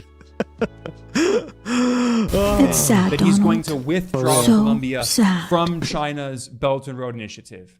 And by the way, in this congressional hearing, the Trump administration's new ambassador to Colombia, Nate Morris, he also used rhetoric, making it clear that we're in a new Cold War, Cold War II. He said in this briefing, I've been very encouraged by the president-elect and his commitment to withdraw from that MOU And I believe, obviously, that I think all nations have to make a decision that if it's either the United States or China. So that's the message coming out from Washington. All the countries around the world have to pick a side. You're either with the U.S. or you're with China. You cannot be with both of them. You cannot have good relations with both countries. And what we now see in Latin America is You are the in a rise cult. of many I'm not in a far-right cult. Well said, PB and J. governments, several of which are led by literal U.S. citizens. Many are linked to drug traffickers. They're extremely corrupt, and they're more than willing to sell their countries out to U.S. corporations and to sacrifice their own national interests on behalf of the U.S. and also Israel. And many of them are minimizing their ties with China because that's what Trump, and more specifically, that's what Marco Rubio is telling them to do. And earlier I mentioned this new explicitly colonialist U.S. policy in the region, which the Trump administration is proudly calling the Don Roe Doctrine, in which the U.S. empire is blatantly violating the sovereignty of all of the countries in Latin America, treating them as colonies, as part of the U.S. empire's so-called backyard. And we see this clearly reflected in the national security strategy that the Trump White House published in late 2025. In this document, the White House articulated what it calls the Trump corollary to the Monroe Doctrine, which is a reference to the Roosevelt corollary of Teddy Roosevelt, who blatantly invaded countries in Latin America and violated their sovereignty and tried to colonize them. And the national security strategy my list has a Renault, Nissan, and Mitsubishi. That the U.S. is treating all of the Western Hemisphere as, quote, our hemisphere, end quote. And when they say our, they don't mean sharing it. They mean that the entire hemisphere belongs to the U.S. empire. They said that the U.S. and its corporations want to, quote, own or control strategically vital assets, end quote. So the U.S. Probably lithium, right? Like in Argentina, you're already seeing that with Malay, the lithium mines in Bolivia, right? Natural gas in Bolivia, all these things, right, guys? So we're looking at it from like a geopolitics, strategic resource perspective as well. Let me give you an example. Elon secured like a deal with Javier Milei, right? We talked about that on the stream too, to give him more like lithium, right? And what's lithium for? To create batteries. You need it for battery car production, electric vehicle productions, right? Because they require batteries to run, right? Wants its corporations to control all of the ports in the region, all of the natural resources, Venezuela's oil. Yeah, here we go, right? These are some of the natural resources that are valuable, right? Everything from aluminum, coal, copper, gold, hydroelectric power, iron ore, lead, natural gas. Yep. See? Petroleum, silver, timber, tin, zinc. Bolivia's lithium and the other natural resources in the region. Poor Costa Rica and fucking these three Central American countries don't get anything. Tourism. And they have. The U.S. empire said very explicitly that it wants to deny non-hemispheric competitors access to Latin America. It's a that's essentially what it is, right? It's just a scavenger hunt for who can get the resources, because of resources are drying up and companies need more and more of it to get more and more profits.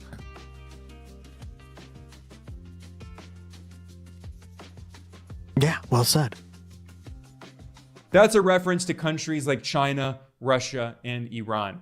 So the U.S. empire is telling the countries of the region, you cannot have an independent foreign policy.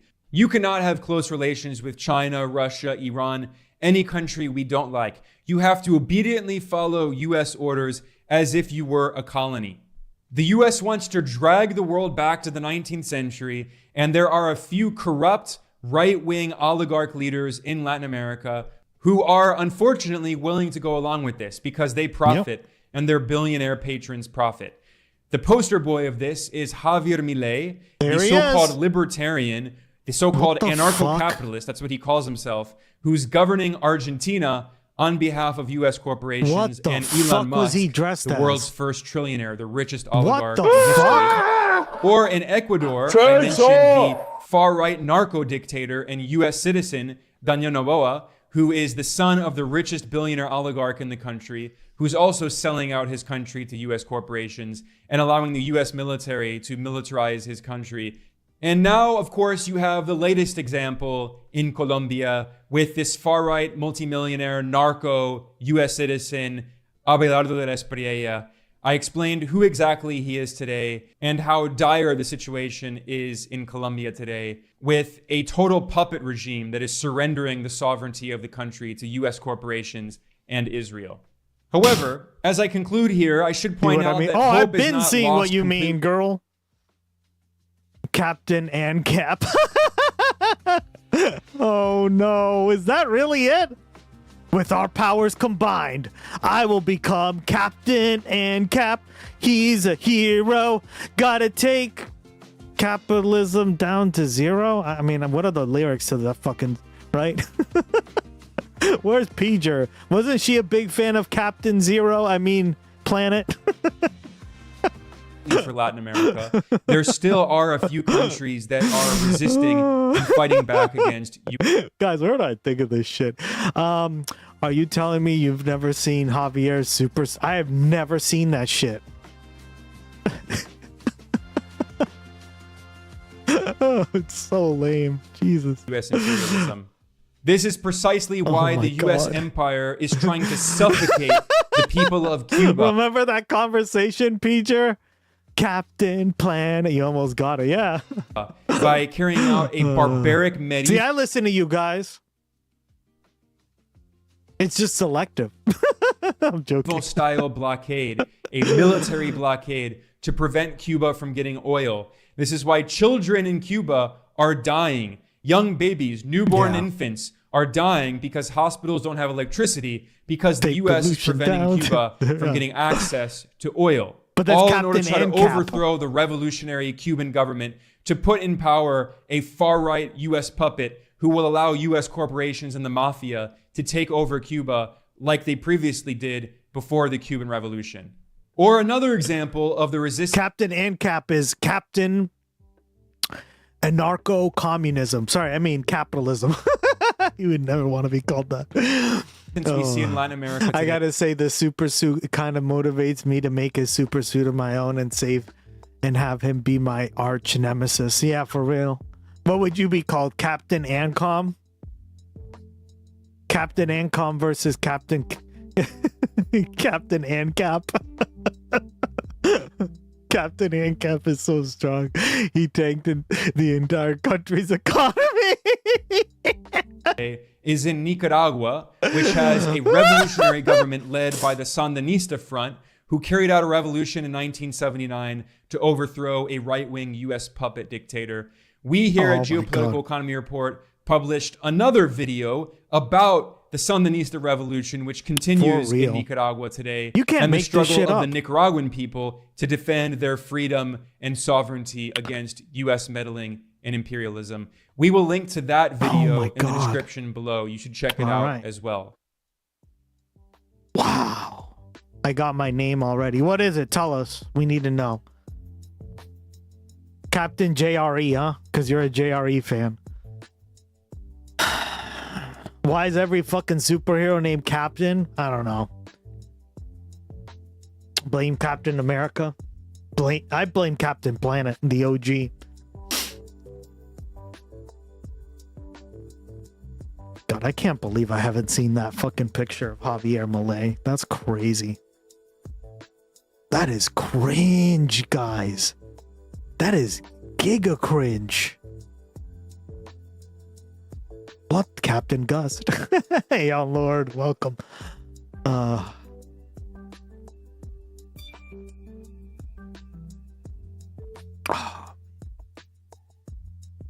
can't make this shit up if you tried.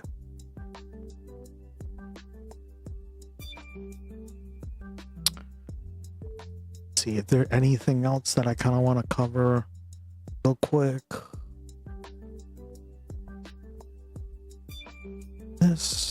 Oh, I guess we'll end the stream with this. This is gonna fucking ruin YouTube, I think. Yeah, this is gonna be bad, guys. Aloy, save us, Captain Gus. It's almost dinner time. It is. It's almost dinner time for Gust. You know there's a manga you already know, girl. You know the drill around here. You've been here so much now, I feel like. I love it, PB and Jan. You know there's a manga series out there called Rape Man? No, I didn't know that. Oh my god. Also, YouTube made more like lunchtime. I know, for Australia. Disastrous change here that all right, y'all. So YouTube. So I just want you to be aware of this because this is starting in 3 days. YouTube made pretty Japan disastrous change here. First, my bloodline to read this sentence. That on its face, like Monkas. People wouldn't know why it's disastrous. Even I, honestly, when I first heard the change, I didn't like immediately connect the dots as to why it's so terrible. I got a video here for you from Penguin Zero, aka Charlie, aka Moist Critical, and he breaks down why this new YouTube change is actually catastrophic. So let's listen and we'll break it down. Here we go. I mean, like, I don't even know what to say. Like, this new YouTube change is my second least favorite change they've ever made, second only to dislikes being removed, and this is only slightly behind it because I think this one is on almost the same level of baffling stupidity to even have the idea, and even more befuddling to pull the trigger on actually implementing this idea. YouTube has made a habit out of just going hog wild on changes that not a single soul on the planet has ever asked for, and there's a chance that these ideas are thoughts that not a single sentient organism has ever thought of until YouTube farted them out. Because these ideas are just so silly and wacky. It's like when you take a shit, you're probably not thinking about eating the poop, but YouTube, they get in there like a pinworm and they say, the hell with it, send it, launch. And they do, like removing dislikes because their feelings got hurt over Rewind. And now today they announced that they're completely changing the way that YouTube views on long-form content are calculated publicly. Starting August 24th, views will count the moment a video begins to play with no minimum watch time. The first frame of a video will count as a view now across all formats, VOD, Shorts, and Live. We're standardizing views to reflect creators' true exposure across YouTube, making it easier to show their value to brand partners. This update won't impact creator earnings or YouTube partnership program eligibility. Now, by the way, right off the rip, though, like, if it's not going to affect earnings, then like, why would you even make the change, right? Like, I guess you're kind of like devaluing a view a little bit by doing this, right? But it's actually a lot more nefarious than that. Wait for it. Well, think about it. If the view doesn't really, like, if you only view a video for like a split second because you didn't mean to click on it and it counts as a view, yeah. And isn't that easier to train like bots and stuff, right? There's so many problems with this. What is going on? This guy has some great descriptive words. So if you have a video... Yeah, he's pretty good. Charlie, his name even is. Autoplay for a split second, like scroll to one, autoplays, that counts as a view publicly.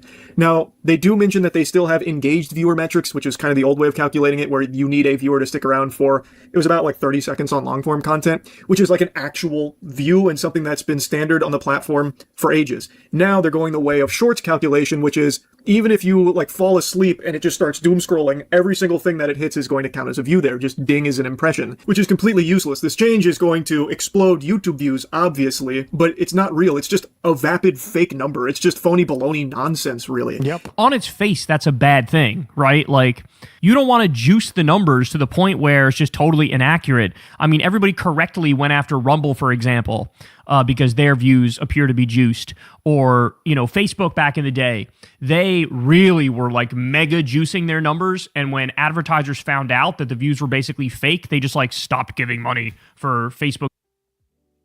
Yeah, I don't really get the appeal to this, right? Because they are going to be like, hey, yeah, this video had like 1 million views and we got no extra money out of it. Fuck you, we're not. So then everyone on YouTube ends up losing money, right? Video and like a bunch of people who really bet hard. Our short King Charlie. hard on making a video career using Facebook got just like nuked into oblivion and lost everything. And so like there's serious consequences associated with it. And it's literally like a fake change. They're making stuff more. I think AI content should be on YouTube. It is, but I don't know how accurate it always is. Right? There's like a small little tag. It's tiny. You literally would miss it if you weren't looking for it. Me and you too. But on YouTube, there is literally a tag that says like AI generated, right? Which is bad because this is just going to encourage more AI crap. Or fake now. Yeah. And the sentence there where they said it's going to help you stand out to brand partners, no the fuck it's not. Brand partners are going to maybe do deals for like a month under these I new think Twitter and X, Insta, and YouTube. Yep, I've seen the YouTube one. I'm like, what the fuck is this? This is the weirdest video. Why is this on my fucking feed? And then I realize it's because it's an AI video and they're trying to push this crap onto us. Programs with these channels that are getting millions of views and they'll sell like 3 things because it's all fucking fake. It'll be like this woman and she's like this.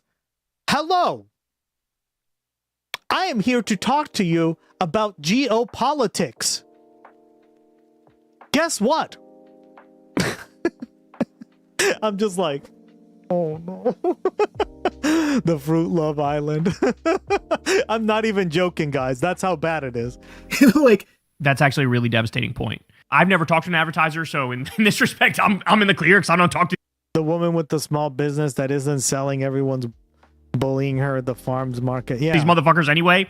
But all these people who have brand deals, I'm here to stare at Gus. God, you know, you go to a brand and say, "Hey, look at the views I'm getting," and then you go to a brand and you know you end up doing nothing for that brand. There's no sales, and then what happens? Eventually, the advertisers go, "Well, why the fuck are we wasting money giving to these like influencers? There's no return on investment."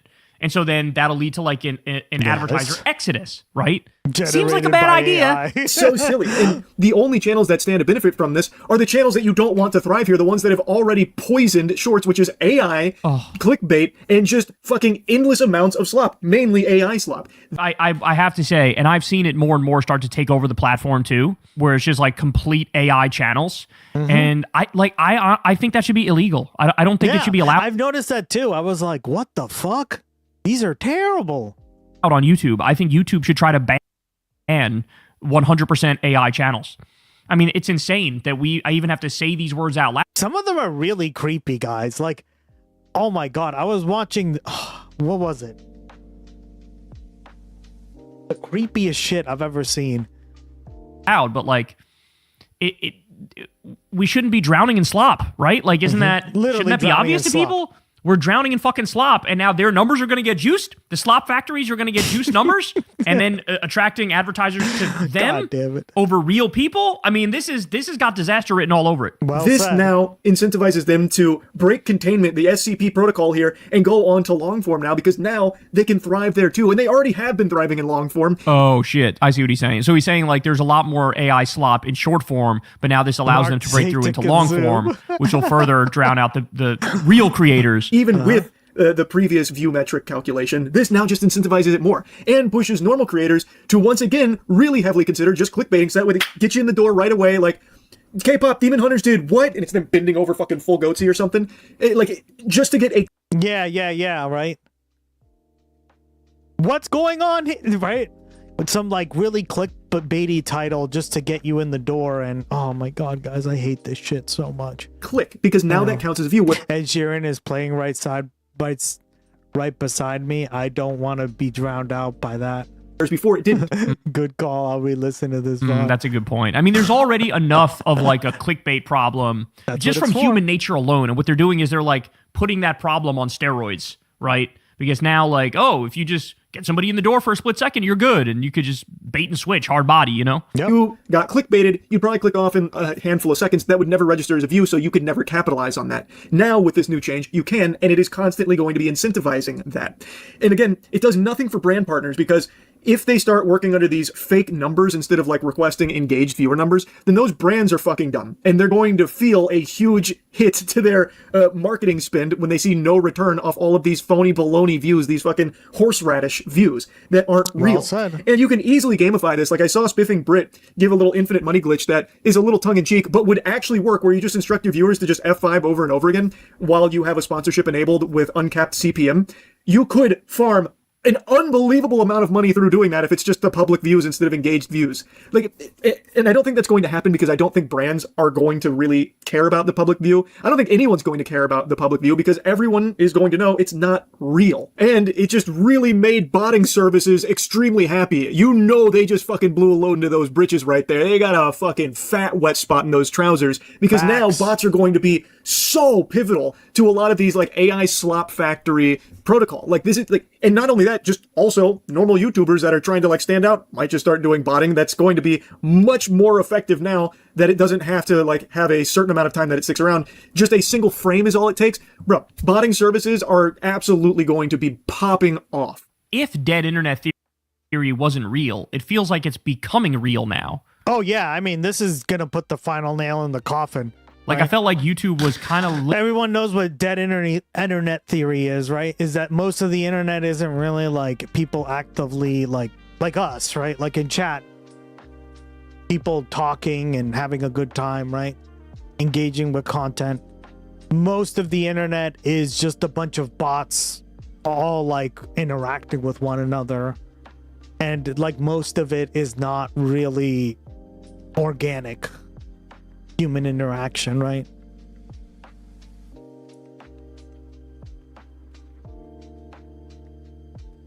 Like it's not actual little bit of an oasis. People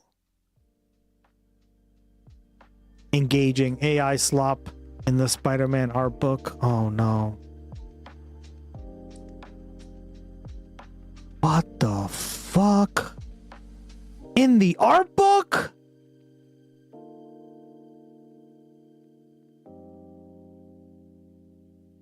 AI slop has been found in the Art of Spider-Man Brand New Day book. Yeah, literally, look. That is fucked.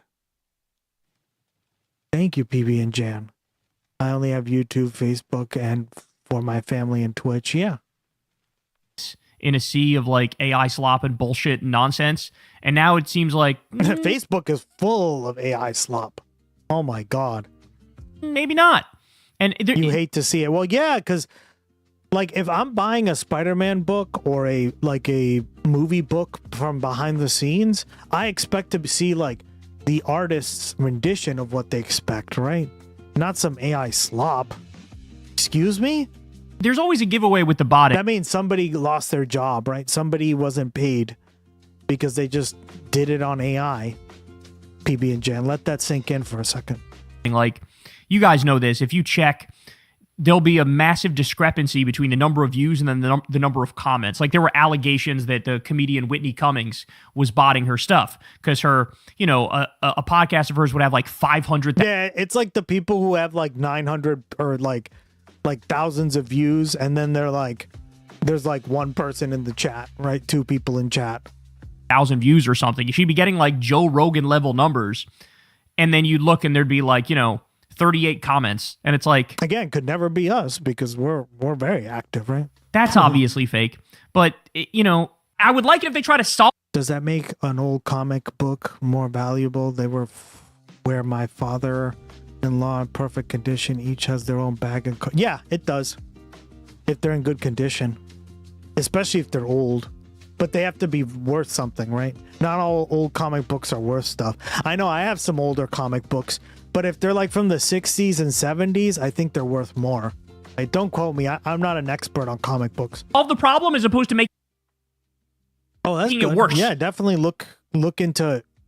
You got to go online on eBay and type in each name, and then you'll see how much each of them are worth. With the botting. I leave bad comments. But it seems like they're just like, fuck it, bot away. No doubt.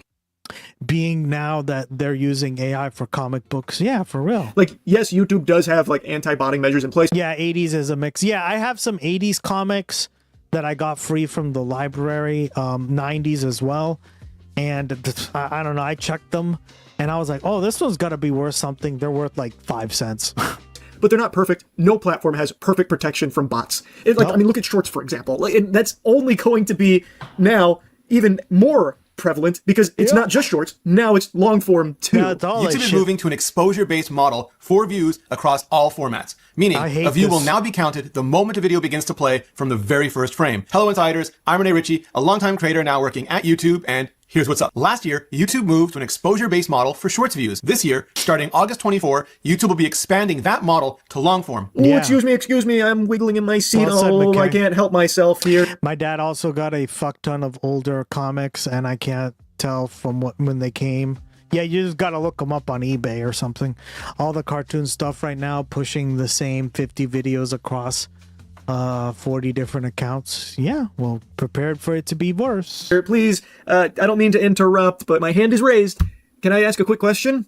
How did that work for Shorts? Are Shorts in a really good spot? Is Shorts on YouTube synonymous with high quality content that's being churned out? Or has it been degraded into a complete cesspool of AI slop that even YouTube themselves is trying their absolute best to combat night and day to no avail, fighting an endless battle of these slop factories that are churning out infinite amount of content all hours of the day, every single second, just to capitalize off of this kind of shit? I mean, he's right. I'm also, I'll go a step further. I'm also just like kind of anti the really short videos anyway, because I keep seeing now articles and research and stuff where they say it absolutely nukes your ability to like have discipline and self-control and restraint and your attention span. Like it just gets obliterated by sitting there and just scrolling mindlessly through like whether it's TikTok videos or YouTube short videos. And like I do see a difference. Like I pretty much never watch them. Maybe once in a blue moon I'll watch like 1 or 2, but I never like sit there and go through it. But there's like a generational thing where I see with the younger kids, for real, they'll only do those.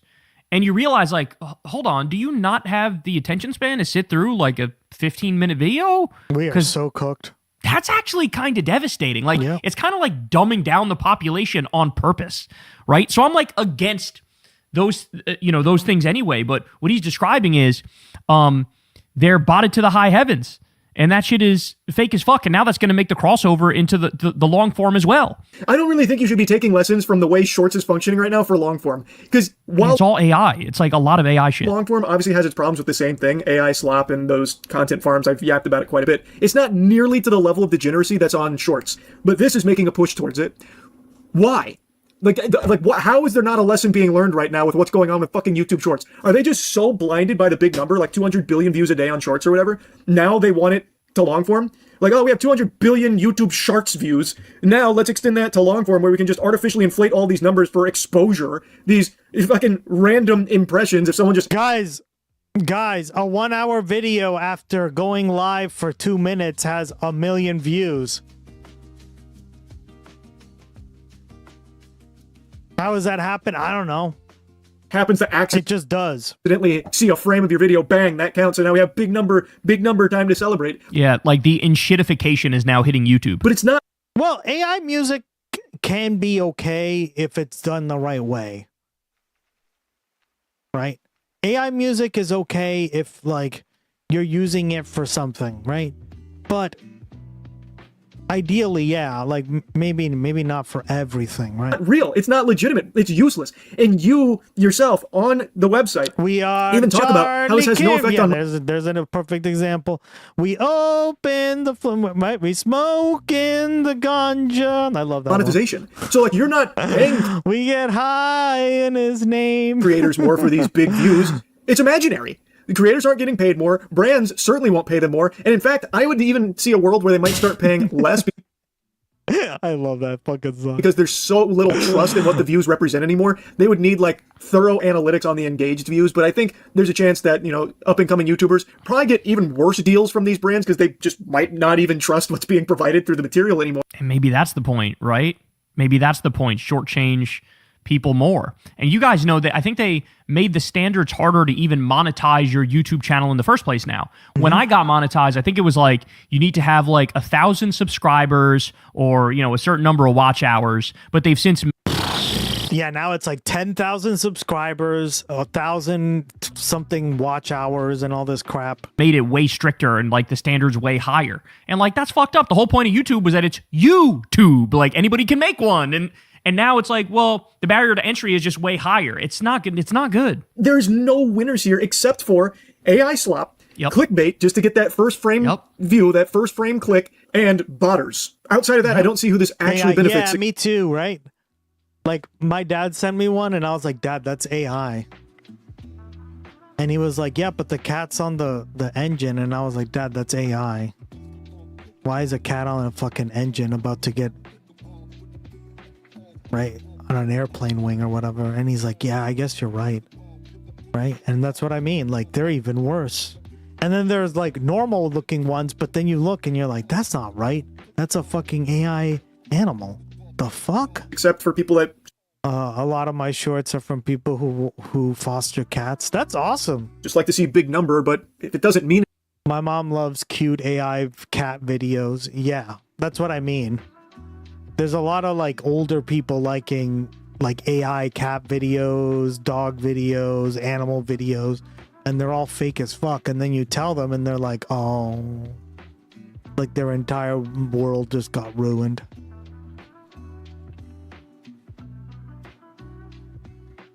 Anything, what's the point of big number? I don't understand it. I really don't.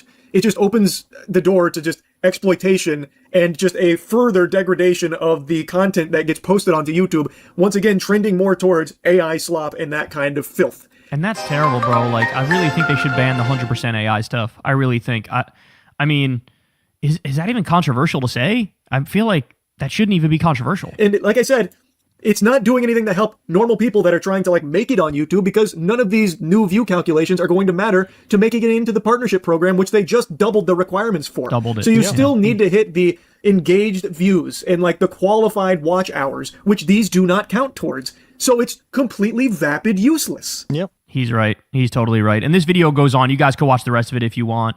But then I also wanted to show you this. So Andrew Kaczynski says, all search has been ruined. Google date search hasn't worked in a decade. Facebook search doesn't work. YouTube removed sort by, updated, and search strings. Yep. And I noticed they don't work anymore. And, you know, I noticed that too. YouTube, I noticed recently, they had a decent search thing until like relatively recently. And now when I want to look for a specific video of... Everything is just turning to shit. Shit. Fine. I type in secular talk and a word that's like definitely in the title, and it just doesn't come up with the video.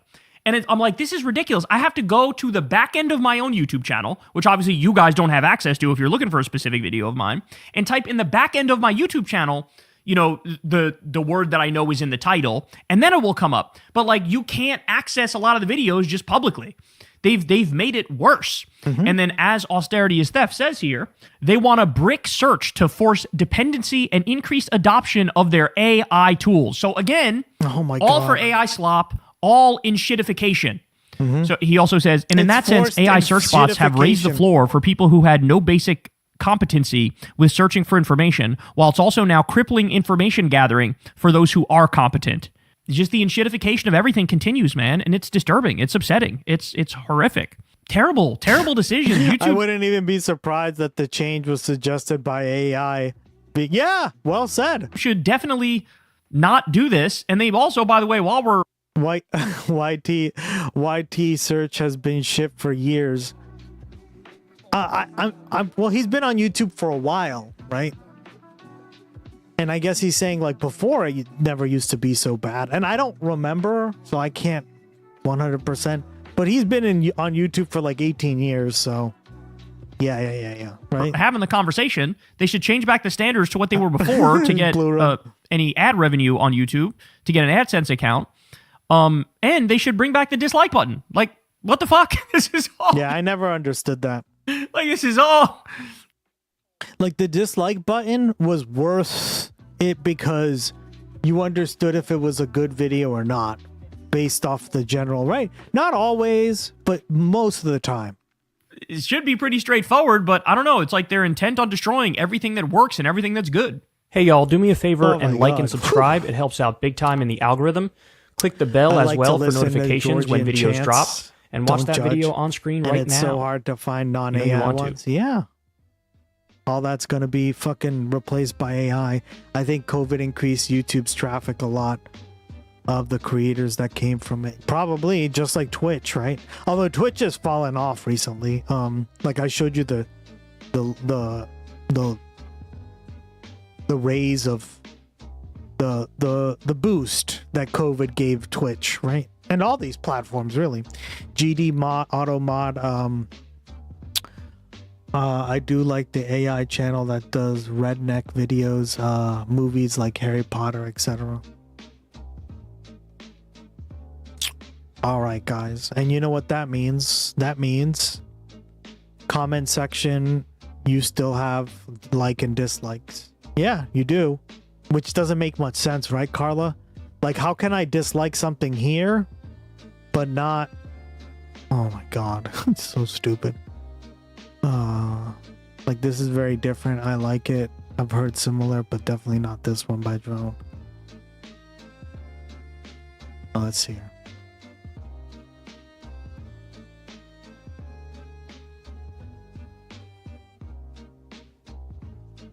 I came to Twitch because a creator I watched was banned from YouTube, and he had his channel removed 3 times. On Twitch or on YouTube? So he was banned on YouTube, he moved to Twitch, and then he got banned again? What the fuck? Gregorian.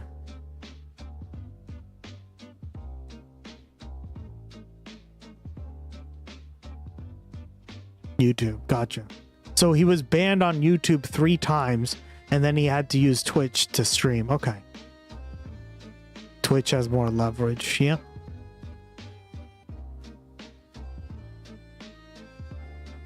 He's not playing, Ducky. God damn it.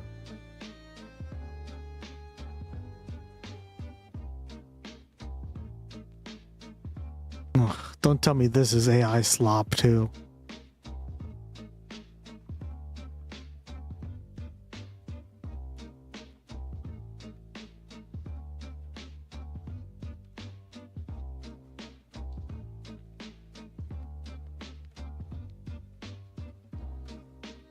This looks like AI. It's from Germany.de. Look at that. For a limited time only, get the Gregorian Pure Chants on CD. Rated G. Check out that TikTok. Gregorian chants. He used Rumble to store all his videos. That is not. I have seen them in a concert here. Really?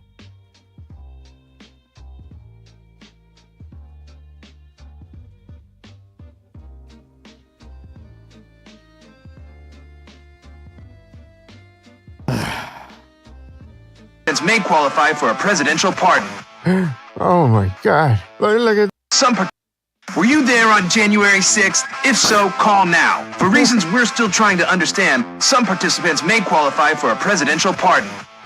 Oh my God. Look at this. This a dog. Look at this. Hey, what? A dog rescued these triplets from a house fire. A dog with 6 legs, huh? Yeah, he's a hero. What? That's AI. It's not real. You gotta stop falling for this crap. Were you photographed in a prohibited area? Did you accidentally live stream yourself committing multiple felonies on purpose? You may qualify. Wow. You should do this too. What? I wasn't there. Facebook says if I repost this eagle photo, then I'll get free groceries. That's not real either. But then why does it have 300,000 shares? Because 300,000 idiots shared it. So you're saying 300,000 people are wrong? Yes. Seems unlikely. No, actually, that's the most believable part of this entire conversation. Most people who commit crimes face consequences, but today, we're trying something different. Operators are standing by, unlike Congress. Oh, look at this little girl. She only needs 11 more shares to get a kidney. Yeah, I don't think hospitals accept Facebook shares as payment. Maybe we can help. I'm gonna say no, since by looking at the post, she's been 8 years old since 2014. Wow. This article, my son, but what? This article says people are achieving life-altering results from doing both keto and the carnivore diet simultaneously. That article is the obituaries, Dad. Did you proudly post evidence online? Did you spend years insisting there would be no consequences? Good news, there may not be. Well, now I know this one is fake. A new study suggests eating pizza daily may increase lifespan. Well, now hold on. All right, let's hear him out. It was posted by a pizza company. It said study, so I mean, scientists must have been involved. You believe that? Absolutely. Why? Because it confirms a belief I already had. That's not evidence. It's close enough. What the hell? You just spent the last 15 minutes explaining misinformation. Yeah, because your misinformation was stupid. And yours, delicious. Hell yeah. All right. Were you there on... And with that, guys, you know what time of the night it is? It is that time of the night where I say good night, good day, wherever you are. Thank you so much for joining me on another episode of the Gustx Broadcast. I'll be back tomorrow, same time, same place. Who shall we raid out to? There's a few people online. Let me know. And I'll tabulate your votes. We got Cosmopolitics, No Comment Chick,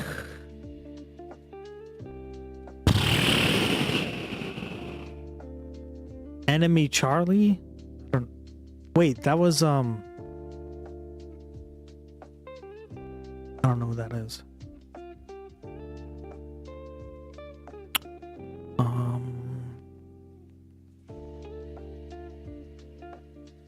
Yeah, pick somebody, guys. All right. Ding, ding, ding, ding, ding, ding, ding. While we do the credits. Good night. Hell yeah. Thank you, Cheshire Cat. Stay tuned for the credits and we'll raid out. Bye-bye. Thanks, Gus. Rice? Okay. Proudly Radical? Okay.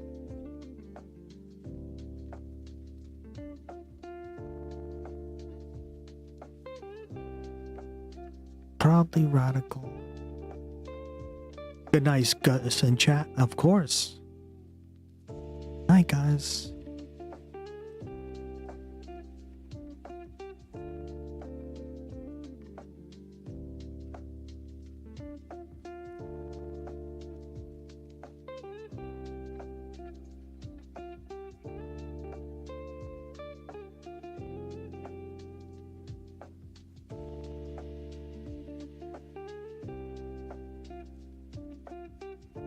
Good night, every pony. I love that you say that, PV and Jan. So funny. Who shall we raid?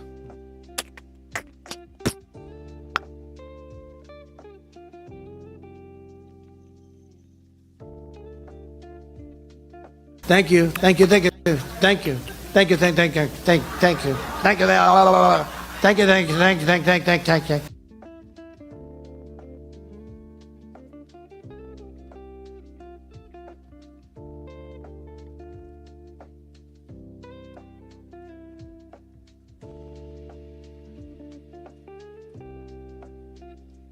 Let's raid out to Maple.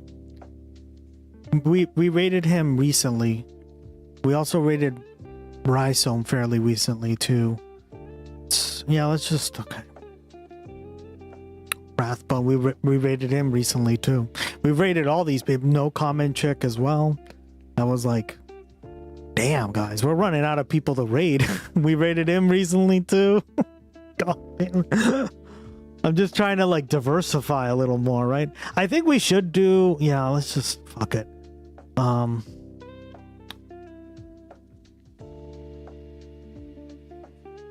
Fuck it. I guess we'll do Rhizome again. There you go, Cheshire Cat. You're good. We've done noisy. Yeah, we've done noisy. We've done we've just done so many people, right? Because I raid out every night, so, and I stream 5 days a week now. So there you go. Bye bye.